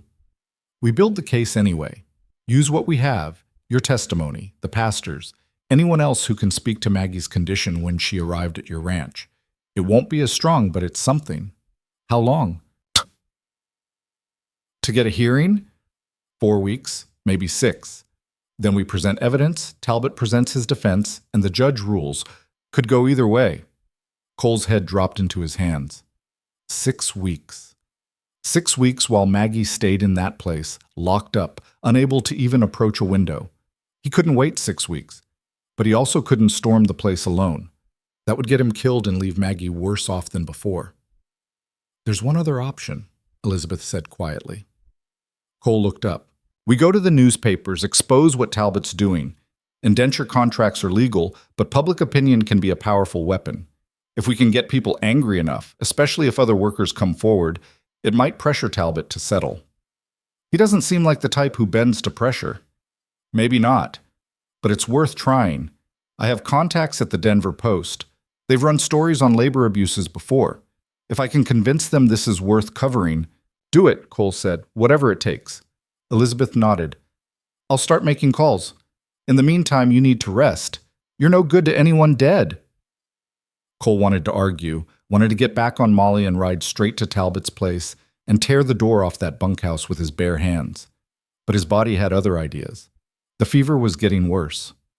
The room kept tilting sideways. Elizabeth caught him as he started to slide out of the chair. "Come on, there's a boarding house next door. I'll get you a room." "Can't afford..." "Consider it part of my fee. Now move before you pass out on my floor." She half carried him down the stairs and into the building next door, where she bullied the landlady into giving up a room and brought him water and bread and made sure he ate before letting him collapse onto the bed. Cole slept for 14 hours straight. When he woke, the fever had broken and his arm hurt like hell, but the infection seemed to be retreating. He found his boots and coat, someone had cleaned them while he slept, and went back to Elizabeth's office. She was at her desk, surrounded by even more papers than before. She glanced up when he entered. "You look slightly less like death." "Feel slightly less like death. What did I miss?" "I spoke with a reporter at the Post. He's interested but wants more than just your story. Wants to interview other workers, preferably ones who finished their contracts and are willing to talk. Peter Grant might. He's scared, but he might. Find him, convince him. In the meantime, I've drafted the petition." She slid a stack of papers across the desk. "Read it. Make sure everything's accurate." Cole read through the document slowly.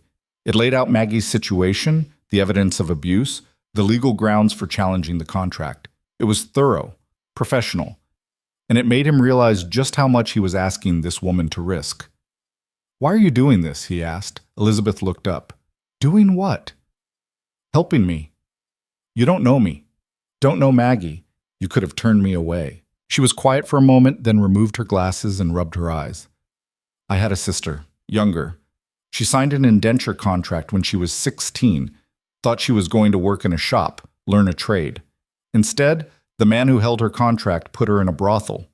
By the time I found out, she'd been there 2 years.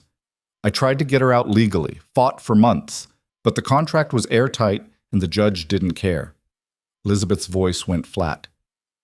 "She died before I could save her. Opium, officially. But really, it was what that place did to her." Cole didn't know what to say. "So when people like you walk into my office," Elizabeth continued, putting her glasses back on, "people who actually give a damn about someone besides themselves, I help. Because maybe this time, the ending will be different." She picked up her pen and went back to work, conversation over. Cole left to find Peter Grant. He found him in the same boarding house, same room, looking like he hadn't moved since their last conversation.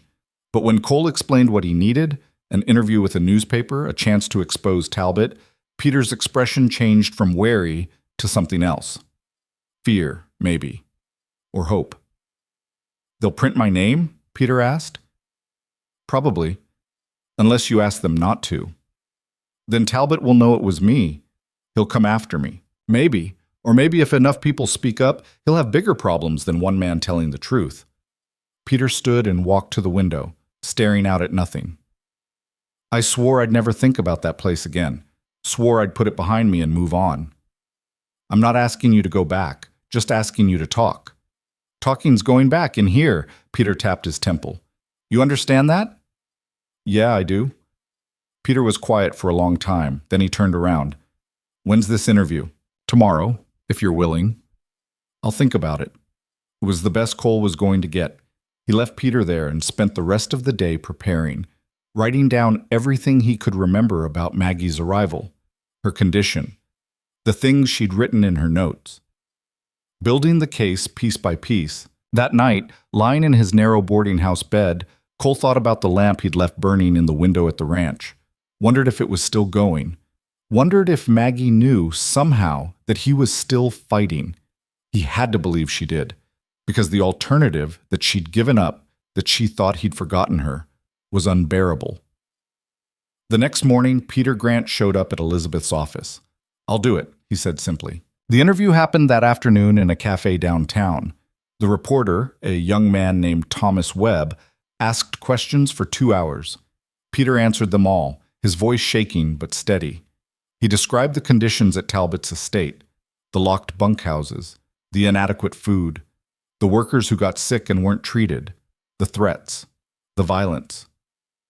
Cole sat there listening, and with every detail, his rage grew. When it was over, Webb closed his notebook. "This'll run in Sunday's edition. Front page, if my editor agrees, should cause a stir." "Will it be enough?" Cole asked. "To get Talbot arrested?" "Probably not. Indenture's still legal, and what you're describing, while awful, isn't technically illegal. But it'll get people talking, and sometimes that's how change starts." 3 days later, the article ran. The headline read, "Labor Camps in the Shadows, the Dark Side of Indenture Contracts." The piece was thorough, damning. It named Richard Talbot directly, described his estate, quoted Peter Grant extensively. It called for reform, for oversight, for consequences. Cole bought 5 copies and sat in his boarding house room, reading it over and over. Then he waited. For something. Anything. A response. An investigation. Evidence that the world was finally paying attention. What he got instead was a knock on his door 2 nights later. Sheriff's deputies. 3 of them. "Cole Mercer?" "Yeah." "You're under arrest." "For what?" "Trespassing, attempted theft, destruction of property." The lead deputy held up a warrant. "Richard Talbot filed charges. Says you broke into his estate, threatened his workers, caused damage to his fence. Judge issued a warrant this morning." Cole's stomach dropped. You can explain it to the judge. Let's go." They put him in irons and walked him out into the street, where people stopped and stared. Cole caught a glimpse of Elizabeth Brennan running toward them, but the deputies were already loading him into a wagon. The last thing he saw before they closed the door was her face, furious and helpless. Then the wagon rolled away, taking him toward a jail cell, and leaving Maggie further away than ever. The Denver jail was a stone building that smelled like unwashed bodies and despair. Cole's cell was 8 feet by 6, with a cot bolted to the wall and a bucket in the corner. No window. A single oil lamp in the corridor provided the only light, and that got extinguished at 9 o'clock. He sat on the cot and tried to think. The charges were thin. Trespassing, maybe, but attempted theft and destruction of property were fabrications. Talbot was covering his bases, making sure Cole couldn't get near his estate again. More than that, he was sending a message. "You come after what's mine, I'll bury you." The smart thing would be to sit quiet, wait for the hearing, let Elizabeth handle it legally. The charges probably wouldn't stick. A few days, maybe a week, and he'd be free. But a week was too long. Every day Cole spent in this cell was another day Maggie spent in that bunkhouse, locked up and scared. Another day Talbot had to tighten his grip or move her somewhere Cole couldn't find her. He had to get out. Elizabeth came the next morning. The guard led her to Cole's cell and stood back far enough to give them the illusion of privacy, though Cole knew he was listening to every word. "How bad is it?" Cole asked. Elizabeth's face was tight with controlled anger. "Bad. Talbot's got a judge in his pocket, Judge Morrison. The hearing's set for 5 days from now. Morrison's known for siding with property owners, and Talbot's lawyers are already filing motions to delay our petition until after your criminal case is resolved. Which means we can't move forward on Maggie's case until this is settled. And by the time it is, Talbot will have had weeks to cover his tracks, hide evidence, intimidate witnesses." Cole stood and gripped the cell bars. "Can you get me out?" "I'm trying, but bail's set at $200. I don't have that kind of money, and neither do you." $200 might as well have been $2,000. Cole's entire worth was tied up in land and livestock, none of which could be liquidated in 5 days. "There's got to be something," he said. "I'm working on it. In the meantime, don't talk to anyone about the case. Not the guards, not other prisoners, not anyone. Talbot's people are everywhere." She left, and Cole was alone again with nothing but time and rage. The other prisoners were a mix of drifters and drunks, and men who'd made mistakes similar to Cole's, crossed the wrong person, ended up on the wrong side of the law. Most kept to themselves. A few tried to start conversations Cole didn't want to have. On the second day, a man in the adjacent cell leaned close to the bars between them. He was younger than Cole, maybe 30, with a scar running from his eyebrow to his jaw. "Heard you went after Richard Talbot," the man said quietly. Cole didn't respond. "Brave. Stupid, but brave." The man smiled without humor. "Name's Jack Ferris. I made the same mistake 3 years ago. Tried to help my sister get out of a contract with him. Ended up here on trumped-up charges. By the time I got out, she was gone. He moved her to a property in Kansas. Haven't seen her since." Cole turned to look at him. "How'd you get out?" "Served my sentence. 6 months for assault. Assault I didn't commit, but Talbot paid a man to testify I did. System works real well when you got money." "Your sister ever write you? Send word?" Jack's expression darkened. "No. That's how Talbot operates. He isolates people, cuts them off from family, friends, anyone who might help.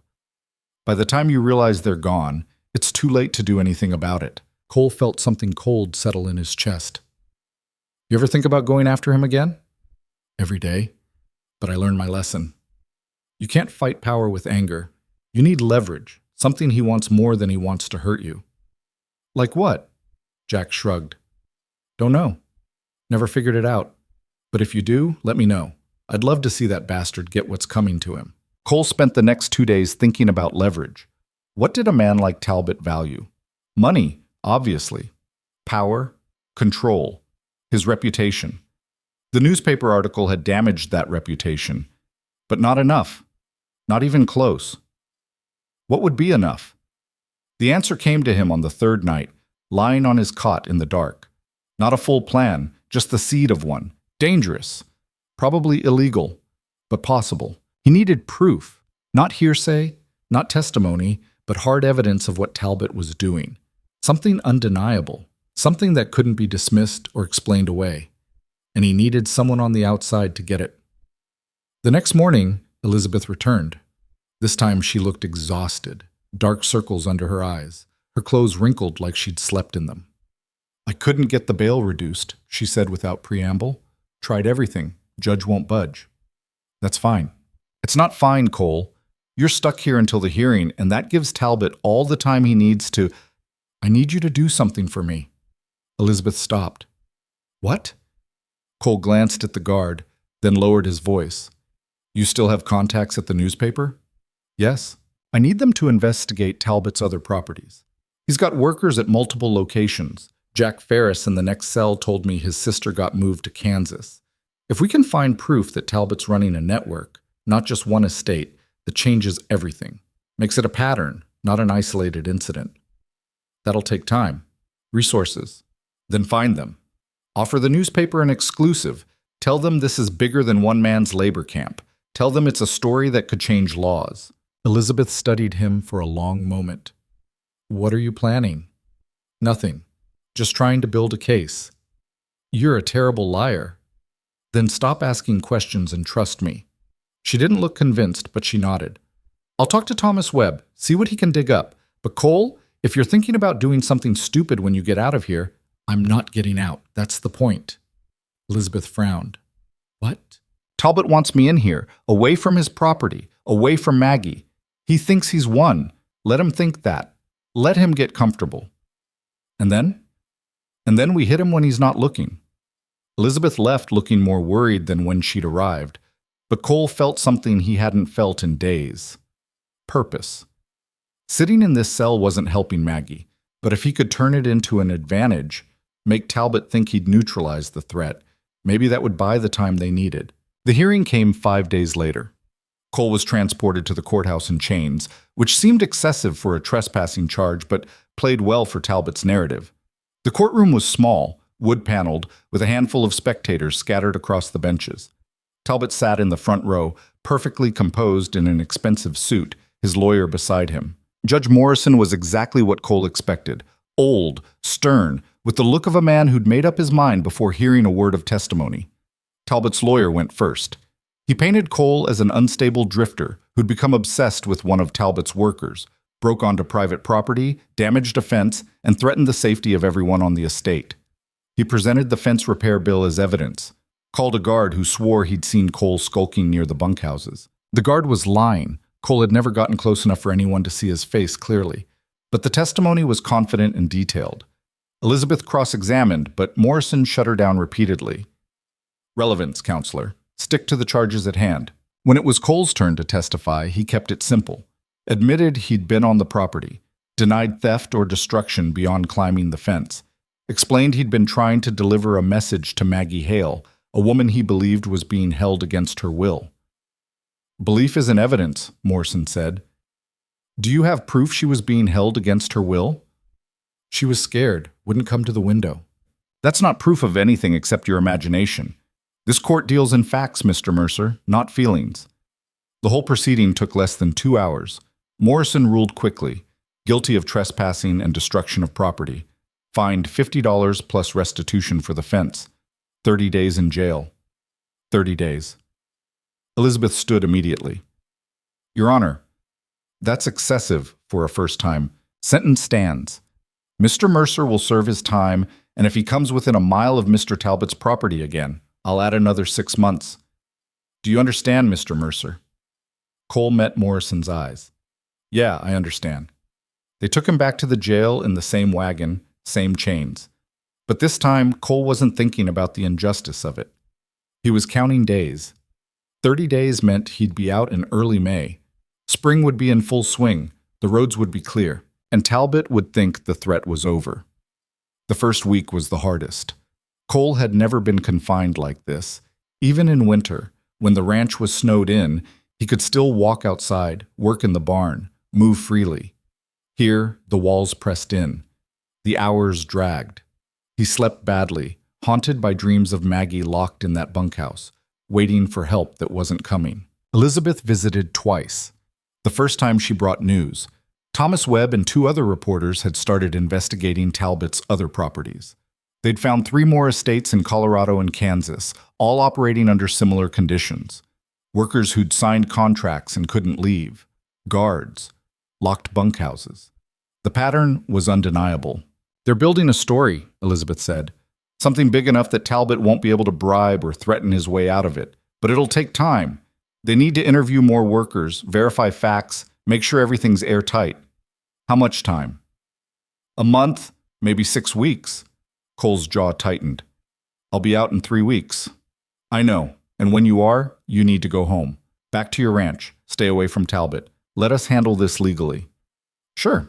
Elizabeth leaned closer to the bars. I mean it, Cole. You go after him again, you'll end up back in here. Or worse. I said sure. She didn't believe him. Cole could see it in her eyes. But she left without pushing further.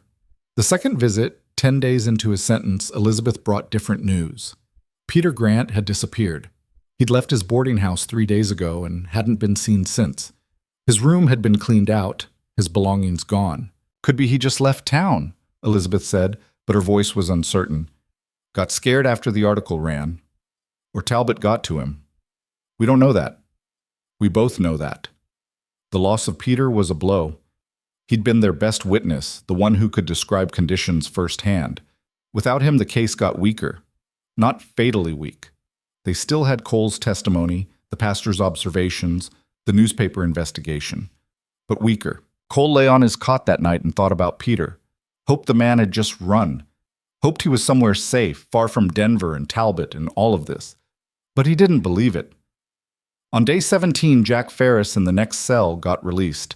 Before he left, he leaned close to the bars one last time. "You still planning something?" "Maybe." "Whatever it is, be smart about it. Talbot's got eyes everywhere. You make a move, he'll see it coming. Then I'll make sure he's looking the wrong direction." Jack smiled, the first genuine smile Cole had seen from him. "Good luck. And if you get my sister out of wherever he's got her, tell her Jack's still looking." "What's her name?" "Annie. Annie Ferris. Red hair, freckles, scar on her left hand from a kitchen accident when she was 10. Last I heard she was in Kansas, property near Wichita." "I'll remember." Jack nodded and walked out. Cole never saw him again. The remaining 13 days crawled by. Cole spent them exercising in his cell, doing what he could to stay strong. Push-ups, squats, pacing back and forth. The guards thought he was losing his mind. Maybe he was. But when he got out, he needed to be ready. Elizabeth visited one last time on day 28. She looked worn down, older than when they'd first met. "The article's going to run in 2 days," she said. "All 3 newspapers coordinating a release. They've got testimony from 8 former workers, documentation of Talbot's properties, even financial records showing he's been doing this for years. It's going to be big." "Big enough to shut him down?" "Big enough to force an investigation. The territorial governor's already been alerted. There'll be pressure to act." "How long will that take?" "I don't know. Weeks, probably. Maybe months. These things move slowly." Cole said nothing. "You're getting out in 2 days," Elizabeth continued. "When you do, go home. Wait. Let the legal process work. And if it doesn't work fast enough, then we adapt. But you charging in alone won't help Maggie. It'll just get you killed." Cole met her eyes. "You ever lose someone because you waited too long?" "Yes." "Then you know why I can't do that again." Elizabeth looked away. When she spoke again, her voice was quieter. "If you're going to do something reckless, at least wait until after the article runs. Let it create chaos. Use that chaos as cover. That the lawyer talking or the sister who lost someone?" "Both." She left, and Cole had his answer. The article would run tomorrow. He'd be released the day after. By then, Talbot would be dealing with public outrage, investigations, reporters camped outside his estate. His attention would be fractured. That was the opening Cole needed. Release day came cold and gray. They gave Cole back his belongings, his coat, his knife, the few dollars he'd had in his pocket, and walked him out the front door. No ceremony. No paperwork beyond a signature saying he'd been released.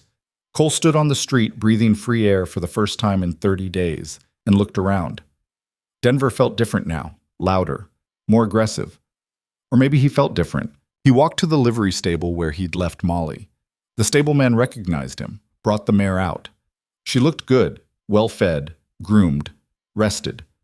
Cole paid what he owed and saddled up. Then he rode to Elizabeth's office. She was at her desk, surrounded by newspapers. The article had run that morning in all 3 papers, front page with headlines that screamed scandal. Elizabeth looked up when he entered. "You're out." "Yeah." "Good. Now go home." "Can't do that." Elizabeth closed her eyes briefly. "Cole, I need one more thing from you. The location of Talbot's Kansas property, the one where Jack Ferris's sister might be." "Absolutely not."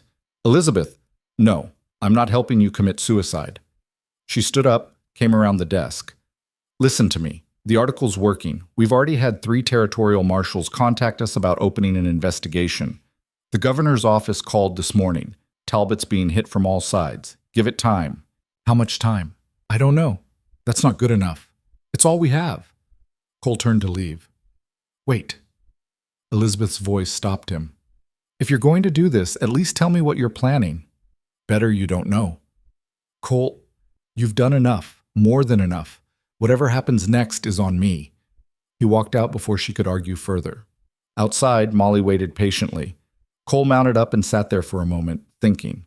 He didn't have the address of Talbot's Kansas property. Didn't know the layout or the guards or anything useful. Going in blind would be stupid. But he did know one thing. Talbot would be focused on Denver right now, dealing with the fallout from the article, which meant his other properties might be less guarded, more vulnerable. Cole turned Molly south and started riding, not toward Kansas, toward Talbot's estate outside Denver. One more time, but this time he wasn't sneaking around in the dark. This time he was walking through the front door. The ride took 3 hours. Cole used the time to refine his plan, such as it was. The article had exposed Talbot publicly. The man would be scrambling to contain the damage, probably meeting with lawyers, maybe even law enforcement. His attention would be split. That created an opportunity. Cole reached the estate just after noon. The fence was still there, newly repaired. The main house gleamed white in the sun. Everything looked calm, orderly. But when Cole rode closer, he saw signs of tension, guards near the gate talking in tight, angry voices, a wagon being loaded with supplies faster than normal, people moving with purpose instead of the bored efficiency he'd observed before. The article had rattled them. Good. Cole rode straight up to the gate. 2 guards stepped forward, rifles in hand. "Turn around," one of them said. "This is private property." "I know. Tell Mr. Talbot that Cole Mercer is here to see him." The guards exchanged glances. "You got a lot of nerve showing up here." "Tell him anyway. He'll have you arrested again." "Then he can do that. But I'm betting he wants to hear what I have to say first." The second guard disappeared toward the main house. The first kept his rifle pointed at Cole's chest. They waited in tense silence until the guard returned, looking confused. "Mr. Talbot says to bring him to the house. But if you try anything, I know, you'll shoot me. Let's go." They walked Cole across the grounds, past the bunkhouses. He tried not to look at the women's building, tried not to think about Maggie being so close, and up to the main house. The interior was as fancy as the exterior, polished floors, expensive furniture, paintings on the walls. Money everywhere. Talbot waited in a study lined with bookshelves. He sat behind a massive desk, fingers steepled, expression unreadable. "Mr. Mercer, didn't expect to see you quite this soon." Cole stood in front of the desk. "I want to make a deal." Talbot's eyebrows rose slightly. "A deal." "Margaret Hale, her contract. I want to buy it out." "She's not for sale." "Everything's for sale. Name your price." Talbot leaned back in his chair, studying Cole like he was an interesting insect. "You just spent 30 days in jail for trespassing on my property. Now you show up at my door asking to buy a worker's contract. Either you're very brave or very stupid. Neither. Just practical. You've got bigger problems than me right now. The newspaper article, the investigation. You're about to have territorial marshals crawling all over your properties. That's going to cost you time, money, reputation. And you think that gives you leverage? I think it gives us both an opportunity. You let Maggie go, legally, clean, with paperwork that says the contract's dissolved. And I disappear. No more trouble. No more articles. I go back to my ranch and you never hear from me again." Talbot smiled. It didn't reach his eyes. "And if I refuse? Then I keep fighting, keep digging, keep making noise until someone with actual authority decides to do something about you. You're in no position to threaten me, Mr. Mercer." "I'm not threatening. I'm offering you a way out of a mess that's only going to get worse." Talbot stood and walked to the window, hands clasped behind his back. For a long moment, he was silent. Then he turned around. "Margaret Hale's contract has 3 years remaining. The standard buyout clause requires full payment of projected earnings plus 20% decimate. That comes to approximately $600. Cole's stomach dropped. $600. He didn't have $600. Didn't have 60. "I don't have that," he said. "Then we have nothing to discuss. I have land, a ranch, 800 acres. It's worth more than 600. Land I can't liquidate quickly. Land that requires maintenance and taxes. No thank you." Cole felt desperation rising. "Then what do you want? There's got to be something." Talbot walked back to his desk and sat down. "There is one thing." "Name it." "A public retraction. You go to the newspapers, tell them you were mistaken, that you let personal feelings cloud your judgment, that you visited my estate and saw workers who appeared content and well-treated, that the allegations in the article were exaggerated. You want me to lie? I want you to correct the record. Cole's hands clenched into fists. And if I do that, you'll let Maggie go. I'll consider it. Not good enough. I need a guarantee. Then we don't have a deal. Talbot opened a drawer and pulled out papers. Now get off my property before I have you arrested for violating the court's order. Cole stood there, every muscle screaming at him to leap across that desk and strangle this man. But that wouldn't help Maggie. It would just get him killed or thrown back in jail. He turned and walked out. The guards escorted him back to the gate and watched him ride away. Cole made it half a mile down the road before he had to stop, get off Molly, and punch a tree until his knuckles bled. $600. He didn't have it. Couldn't get it. The ranch wouldn't sell fast enough, and even if it did, Talbot didn't want it. There had to be another way. Cole climbed back on Molly and rode toward Denver, mind racing. He was out of legal options, out of money, out of leverage, but not out of determination. By the time he reached the city, night had fallen. Cole found the boarding house where he'd stayed before, got a room, and sat on the bed trying to think through the fog of exhaustion and rage. A knock on the door startled him. He opened it to find Elizabeth standing there, holding a stack of papers. I'm going to regret this, she said, pushing past him into the room. But here, she dropped the papers on the bed. Cole looked down. Legal documents, property records, and a map with an address circled in red. That's the Kansas property, Elizabeth said, where Jack Ferris's sister might be, along with however many other workers Talbot's got stashed there. Why are you giving me this? Because I spent the last 5 hours trying to convince myself not to, trying to believe the system would work, that investigations would happen, that justice would be served. She met his eyes. But I don't believe it. Talbot has too much money, too many connections. Even with the article, even with public pressure, he'll find a way to slip through. Men like him always do. So what are you saying? I'm saying if someone was going to do something reckless and possibly illegal to get those workers out, I wouldn't stop them. And I certainly wouldn't report them to authorities. Cole stared at her. You're giving me permission to break the law. I'm giving you information. What you do with it is your choice. But if you're going to Kansas, and I suspect you are, then you might as well know what you're walking into. She pointed to the documents. Property is 80 acres, isolated, about 10 miles outside Wichita. Talbot bought it under a shell company 2 years ago. Records show he's got at least 12 workers registered there, probably more unregistered. Guards, dogs, same setup as here. How do I get them out? I have no idea. I'm a lawyer, not a criminal mastermind. But if you do figure it out, and if you happen to bring back workers willing to testify about conditions, that would significantly strengthen our legal case. Cole looked at the papers, then back at Elizabeth. Thank you. Don't thank me. This is me compromising every ethical standard I have. Just try not to get killed, and if you do manage to pull this off, send word immediately. I'll have paperwork ready. She left quickly, like staying would give her time to change her mind. Cole spent the rest of the night studying the documents, memorizing the map, planning. It was a 3-day ride to Kansas. 3 days there, at least 1 day to scout the property, figure out security, find a way in.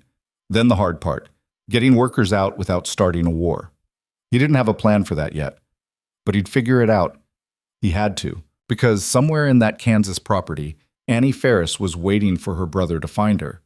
And somewhere back in Denver, Maggie Hale was still locked in Talbot's bunkhouse, believing no one was coming. Cole couldn't save everyone, but he could start with one. And maybe, if he was lucky and careful and willing to risk everything, that one would lead to others. He left Denver at dawn, riding east.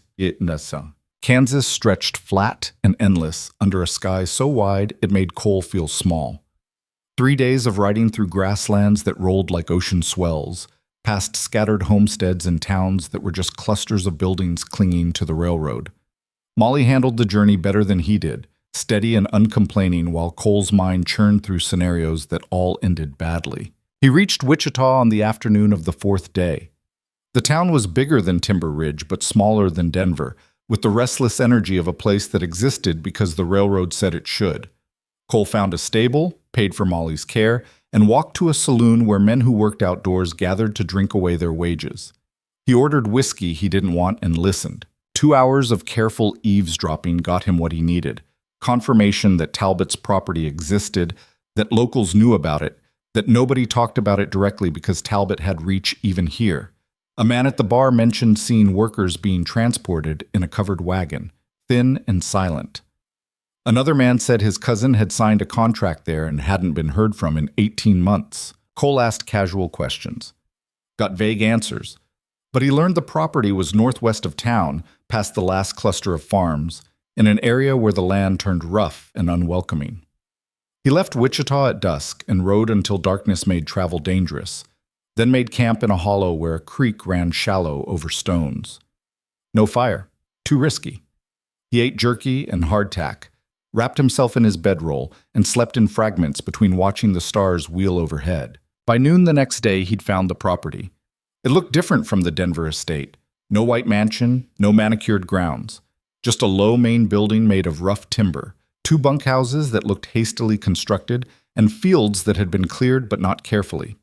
Everything had the feel of something temporary, thrown together to serve a purpose rather than last. Cole spent the rest of the day watching from a ridge half a mile distant, field glasses pressed to his eyes. He counted guards, 3 visible, probably more inside. Saw workers being marched from the bunkhouses to the fields in the morning, back again at sunset. They moved slowly, heads down, no talking. One woman stumbled and a guard shoved her upright with the butt of his rifle. Cole's hands tightened on the field glasses hard enough to hurt. As the sun set, he moved closer. Belly crawled through tall grass until he was near enough to hear voices. The guards were bored, complaining about the isolation, about Talbot being too cheap to pay them properly. One mentioned that the boss was dealing with problems in Denver and wouldn't be checking in for at least another week. That was useful. Cole waited until full dark, then circled around to the back of the women's bunkhouse. The building was cruder than its Denver counterpart. Gaps between boards, a roof that looked like it leaked, a single door with a heavy padlock. No windows except for ventilation slats near the roofline. He found a spot where the boards had warped and pressed his face close to the gap. Inside was darkness and the sound of breathing. Someone coughing. Whispered conversation too quiet to make out. Cole tapped the wood gently. The whisper stopped. He tapped again. I'm not a guard. I'm here to help. Silence. Then a woman's voice, cautious. Who are you? Friend of Jack Ferris, looking for his sister. Annie. More silence. Then a different voice, younger, shaking. I'm Annie. Cole felt something unclench in his chest. Your brother's alive. Finished his contract. Sent me to find you. Why would he do that? Why would anyone? Her voice broke. This is a trick. Guards do this sometimes. Test us. It's not a trick. Jack's got red hair like yours, scar on your left hand from when you were 10. Kitchen accident. Annie made a sound, half sob, half laugh. How do you know that? He told me. 3 weeks ago in a Denver jail cell. Said to get you out if I could. You can't. The doors are locked. Guards everywhere. Even if you got us out, where would we go? We've got no money? No. I'll figure that out. How many women in there? 7. Any of you strong enough to walk 10 miles? A pause. Then Annie again. Maybe, some of us. But we can't just walk out. They'll hunt us down. Bring us back. Make examples. Cole thought fast. The guards were lazy, undermanned, convinced nothing would happen way out here. That was an advantage. But getting 7 women out without raising an alarm, then getting them to Wichita before Talbot's people realized what had happened, that was the hard part. Unless he made sure they couldn't follow. Listen carefully, Cole said. Tomorrow night, when the guards change shift at midnight, I'm coming for you. Be ready. Stay quiet. And when that door opens, run. Don't stop. Don't look back. Head east toward town. I'll meet you a mile down the road with horses. We don't have horses. I said I'll figure it out. Just be ready. He pulled back before anyone could argue and melted into the darkness. The next day, Cole rode into the nearest town, barely a settlement, just a general store and a few houses, and spent money he couldn't afford on rope, lamp oil, and supplies. Then he rode back to a spot 3 miles from Talbot's property and waited. The plan was simple. Probably too simple. But complicated plans required resources and time, neither of which he had. At 11 that night, Cole moved into position. He'd scouted 3 spots during the day: the guard shack where they kept their rifles, the supply shed where spare lanterns were stored, and the corral where horses were penned. He started with the horses. Moving slowly, staying low, he cut the fence on the far side of the corral and opened the gate. The horses milled nervously but didn't bolt yet. Cole left the gate wide and moved to the supply shed. The lock was flimsy, 2 hard pulls with a pry bar, and it popped free. Inside he found what he needed: lanterns, oil, rope. He doused rope in oil, carried it to 3 different buildings: the main house, the men's bunkhouse, the guard shack, and laid trails leading away from each. Then he waited in the darkness, watching the guards. At midnight, just like clockwork, 2 of them headed toward the main building for shift change. The third stayed near the women's bunkhouse, yawning, leaning against the wall. Cole circled around behind him. The guard never saw it coming. One arm around his throat, pressure applied until he went limp. Cole lowered him quietly to the ground, took his keys, and approached the padlock. His hands shook as he fit the key into the lock. This was it. The moment where everything either worked or fell apart spectacularly. The lock clicked open. Cole pulled the door wide. "Annie Ferris, let's go." For a moment, nothing happened. Then women started emerging, 7 of them, thin and scared and blinking in the darkness. Annie was easy to spot: red hair, freckles, Jack's eyes. "Follow me," Cole whispered, "quiet as you can." He led them away from the bunkhouse toward the tree line. Behind them, he heard a shout. Someone had found the unconscious guard. Good. Right on time. Cole pulled out matches, struck one, and touched it to the oil-soaked rope trail leading to the guard shack. Fire raced along the rope and caught the building's wooden wall. Flames leaped up fast, fueled by dry timber and neglect. Chaos erupted, men shouting, bells ringing, the other guards running toward the fire. And in the confusion, the horses in the damaged corral finally spooked and bolted, scattering in every direction. Cole didn't wait to see more. He grabbed Annie's arm. "Run, now!" They ran. 7 women who hadn't run in months, maybe years, stumbling through darkness toward a freedom they'd stopped believing in. Cole stayed with the slowest, urged them forward, kept them moving even when lungs burned and legs cramped. Behind them, more fires caught. The guard shack was fully engulfed. Flames had spread to the main building's porch. Men were screaming for water, for buckets, too panicked to organize a pursuit. By the time they'd covered a mile, the property behind them glowed orange against the night sky. Cole found the spot where he'd hidden Molly and 2 other horses he'd managed to borrow, stolen from a nearby homestead with a promise to return them. "Not enough horses for everyone, but enough. 3 of you double up," he said. "We ride hard for Wichita. Don't stop for anything." "What about the men?" Annie asked. "The ones still back there?" Cole hesitated. He'd thought about that, thought about trying to free everyone. But the men's bunkhouse had been on the other side of the property, better guarded, and he'd been one man with no backup. "By myself, Thomas. Can't save everyone," he said. "But if we get you to safety, if you testify about what happened here, maybe we can shut this whole operation down. Save them that way." It wasn't a good answer, but it was the only one he had. They rode through the night. The women clung to the horses, unused to riding, several crying quietly. Cole pushed them hard anyway. Every minute mattered. By dawn, Talbot's people would realize what had happened, would send riders after them. They reached Wichita as the sun rose, exhausted and filthy and alive. Cole brought them straight to the sheriff's office. The sheriff, a weathered man named Hutchins, took one look at the group and reached for his gun. "What's this about?" "These women were being held illegally on Richard Talbot's property, indentured labor. I'm bringing them in as witnesses." "Talbot? The railroad man?"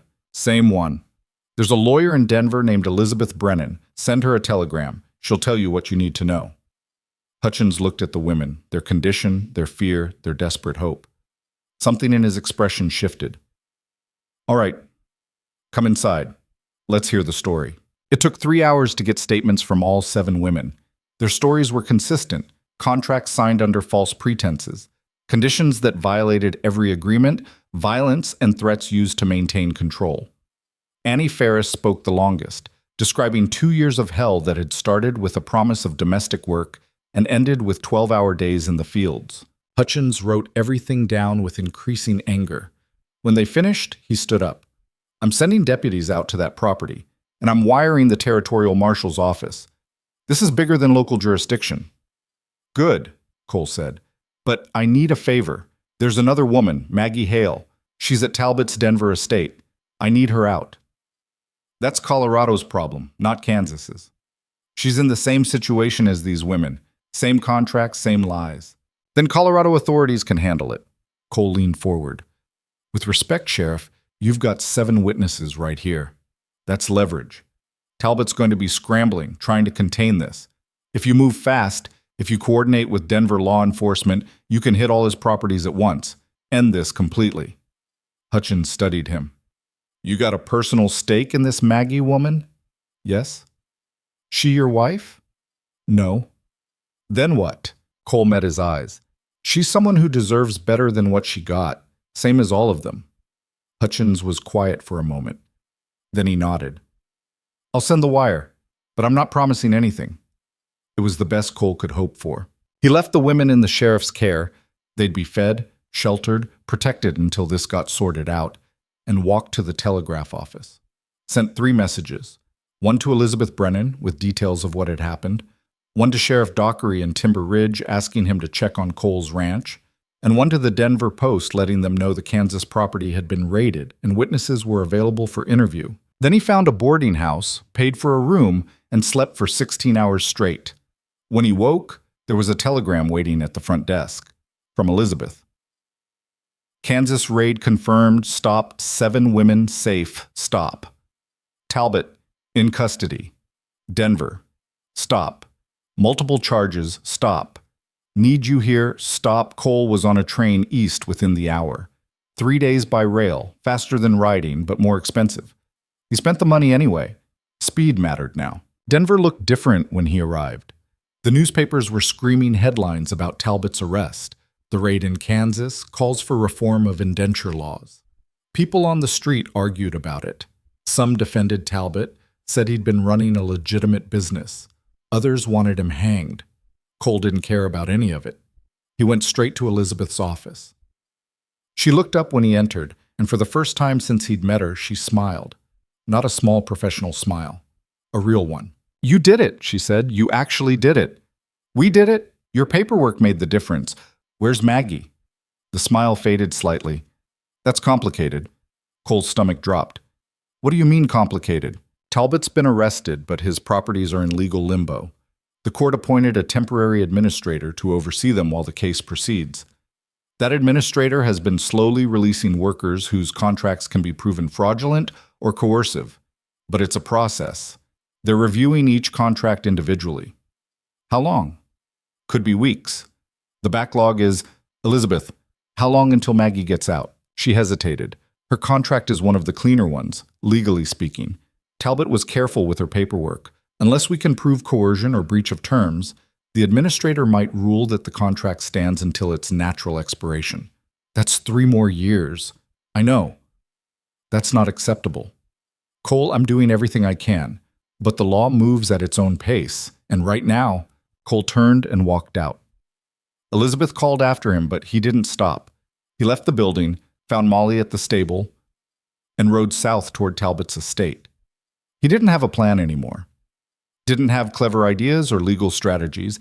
He just knew that Maggie had been locked up long enough, and he was done waiting for systems and processes and administrators to maybe, eventually, possibly, do the right thing. When he reached the property, everything was different. No guards at the gate. The place looked abandoned, though Cole knew it wasn't. Workers were still there, waiting for their cases to be resolved, living in the same buildings that had been their prisons. He rode straight to the women's bunkhouse. The padlock was gone. The door stood open. Cole dismounted and walked inside. The interior was dim, lit by a few small windows. Women sat on narrow bunks or stood in small groups, talking quietly. They looked up when he entered, wary until one of them recognized him. You're the one who came before, who tried to pass a message. Yeah, where's Maggie Hale? A woman pointed toward the back corner. She doesn't talk much, keeps to herself. Cole walked through the bunkhouse, past women who watched him with curiosity and suspicion. And then he saw her. Maggie sat on a lower bunk staring at her hands. She looked thinner than he remembered, paler. Her hair had been cut short, roughly, like someone had done it with dull scissors. She wore the same shapeless dress she'd had on when Talbot took her. Maggie. She looked up. For a moment there was no recognition, just blank exhaustion. Then her eyes widened. She stood so fast she nearly fell. Cole caught her and suddenly she was pressed against him, shaking, silent sobs racking her body.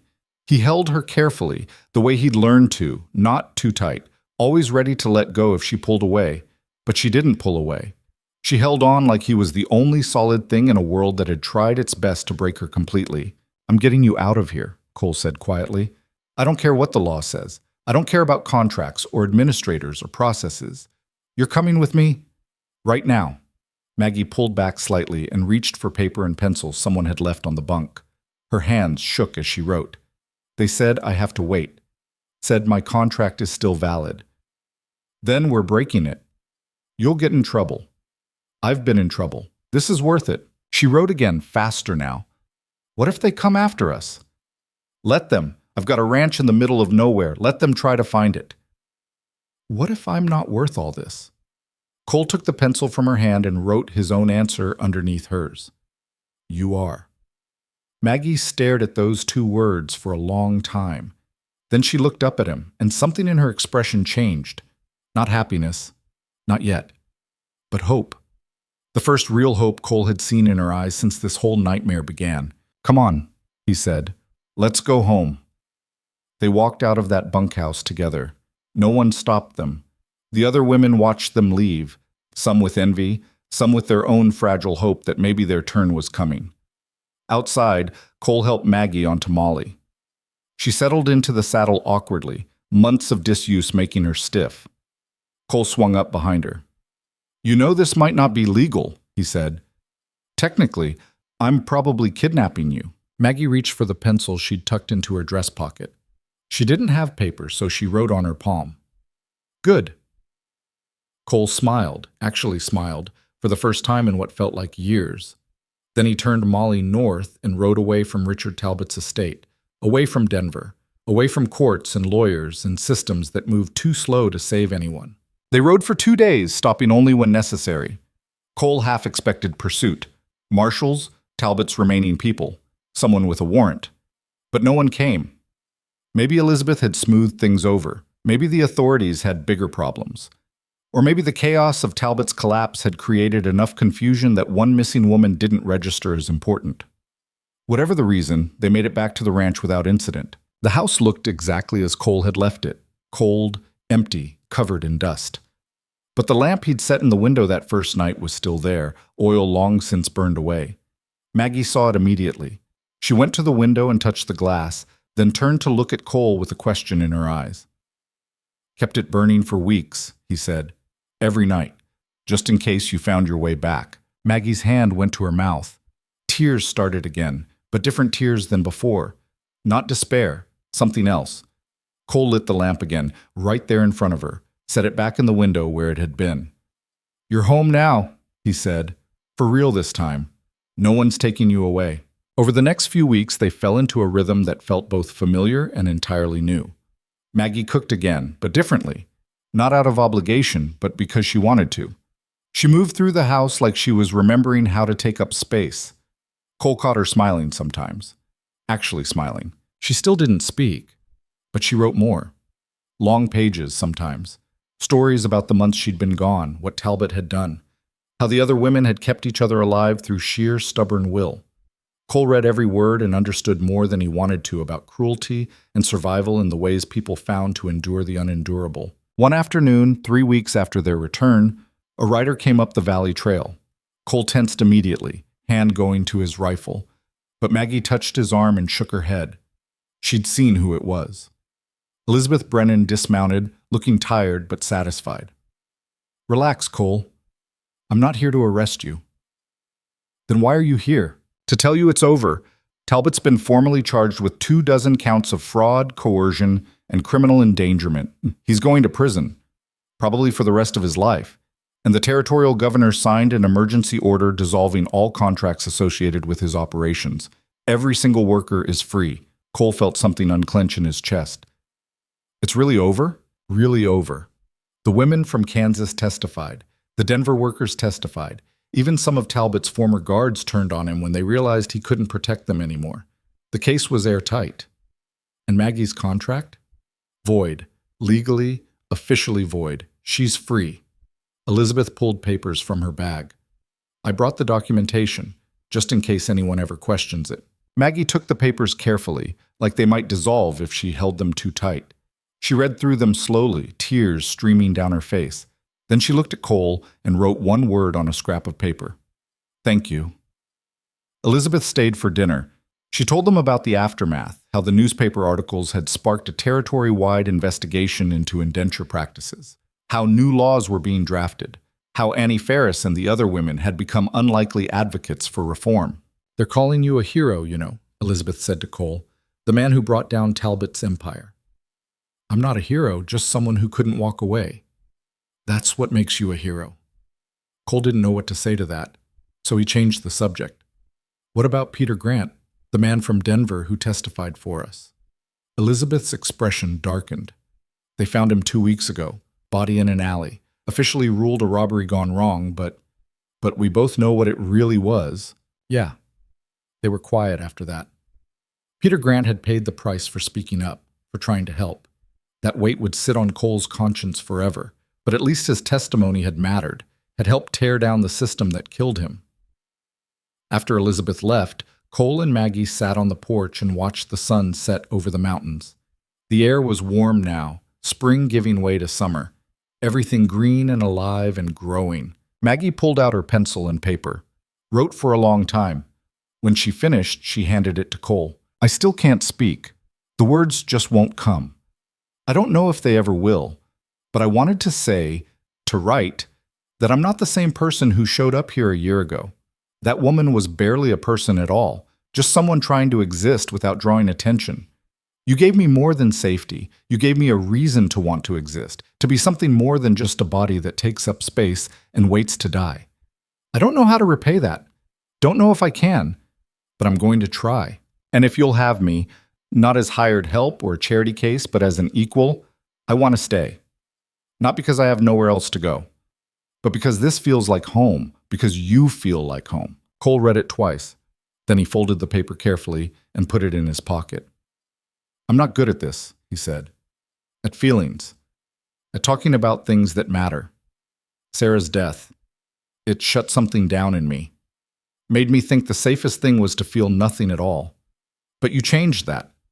Reminded me that being numb isn't the same as being safe. It's just another way of being dead. He turned to look at her. I want you to stay.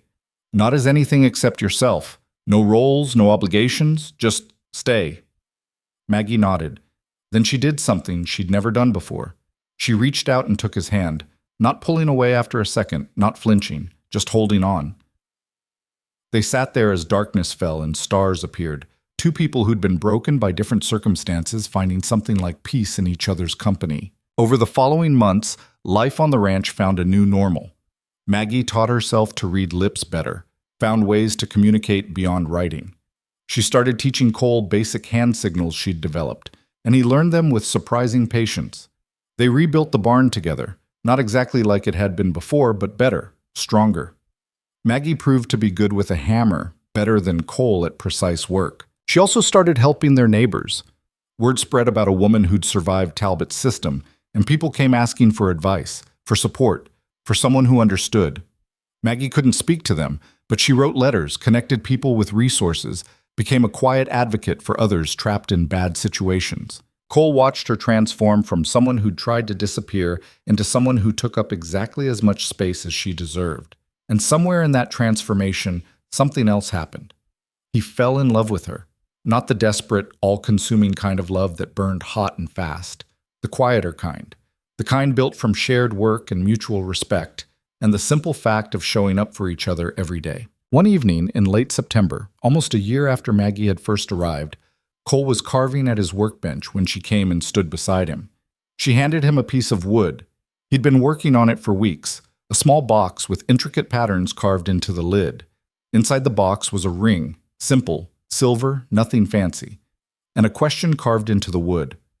Will you marry me? Maggie stared at it for so long, Cole started to think he'd miscalculated. that she'd think it was too soon, or that she didn't feel the same way, or... Then she picked up the carving tools and started working on a piece of wood herself. Her hands moved quickly, confidently. When she finished, she handed it to him. Yes, they were married by Pastor Henshaw on a cold October afternoon, with half the valley in attendance. People brought food and music and congratulations. Elizabeth Brennan made the trip from Denver. Even Sheriff Hutchins from Kansas sent a letter of well wishes.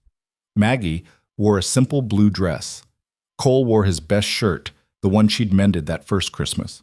When Henshaw asked if they had vows, Cole pulled out a folded paper and read what he'd written. I promise to stay, not because the law says I should or because it's convenient, but because you're worth staying for. I promise to see you, really see you, even when you can't speak, especially when you can't speak. And I promise that this place, this home, will always be yours as much as it is mine. Not a refuge you're borrowing, but a home you own. Maggie's vows were written and Henshaw read them aloud. I promise to keep showing up, to keep existing loudly, even without a voice, to take up space and not apologize for it. I promise to remind you that feeling things, joy, sorrow, love, isn't weakness. It's the only way to be fully human, and I promise that wherever you are, that's where home is. There was no dramatic kiss, no cinematic moment, just two people who'd been through hell choosing to build something better together. Life after that wasn't perfect. Maggie had nightmares sometimes, woke up gasping and silent. Cole still had days where grief for Sarah hit him like a physical blow. They argued occasionally, her writing furiously, him speaking too loudly, about farm decisions or money or how to handle neighbors who pitied Maggie for her silence. But they worked through it, together. The ranch thrived. They expanded the livestock, improved the house, built a proper root cellar. Maggie started a vegetable garden that became legendary in the valley. Cole taught her to shoot, and she became a better shot than he was. And slowly, over years, Maggie's voice started coming back. Not fully, not smoothly. The words were halting, difficult, sometimes unintelligible. But they were hers. The first time she said his name, "See Cole," he cried. Actually cried. She only spoke when necessary. Preferred writing. But the fact that she could speak, that her voice existed again, meant something important. Talbot hadn't taken everything. Some things, once believed lost, could be reclaimed. They never had children. Maggie couldn't carry to term. Something broken inside from years of malnutrition and abuse. It was a grief they carried together. But they fostered kids sometimes, children from difficult situations who needed somewhere safe to land. Taught them to work, to ride, to survive. Those kids went on to tell stories about the silent woman and the quiet man who'd saved them, who'd shown them that broken didn't mean worthless. Years later, when Cole was in his 60s and Maggie in her 50s, a young reporter came to interview them for a story about the Talbot case and its aftermath. The trial had become a landmark, leading to reforms that protected indentured workers across the territory. The reporter asked Cole what he thought his legacy was. Cole looked at Maggie, who was kneading bread at the counter. She glanced back and smiled, that same small, genuine smile he'd fought so hard to protect. Don't have a legacy, Cole said. Just had a choice. Same choice everyone gets. You can watch bad things happen and tell yourself it's not your problem. Or you can do something about it, even when it's hard, even when it costs you everything.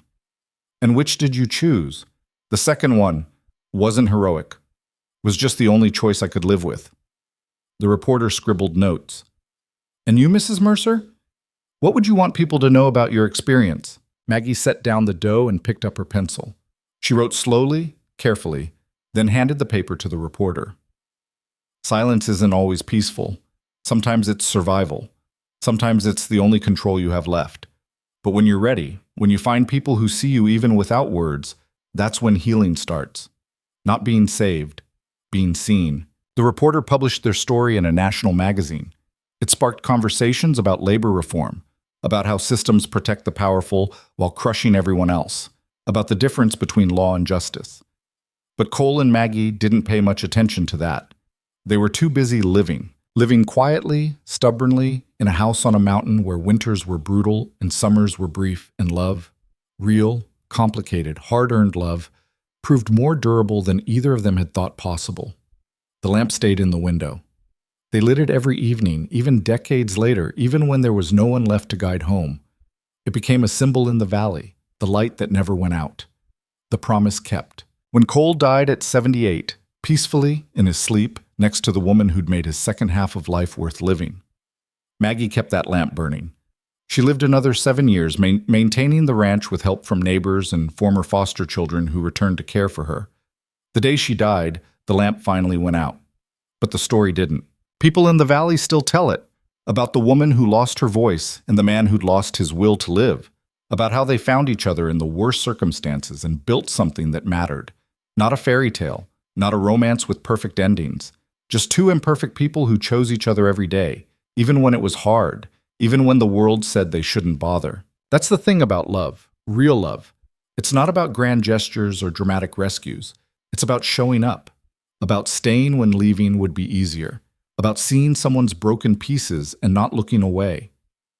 Cole and Maggie understood that, and in understanding it, they proved something important, that broken people can heal without becoming unbroken, that silence can be its own language, that home isn't a place, it's the person who sees you when you've forgotten how to be seen. The ranch still stands, maintained by descendants of those foster children.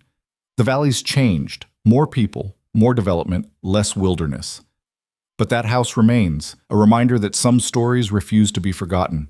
And on certain nights, people claim they can still see a light in the window. A lamp that never really went out. A promise that's still being kept.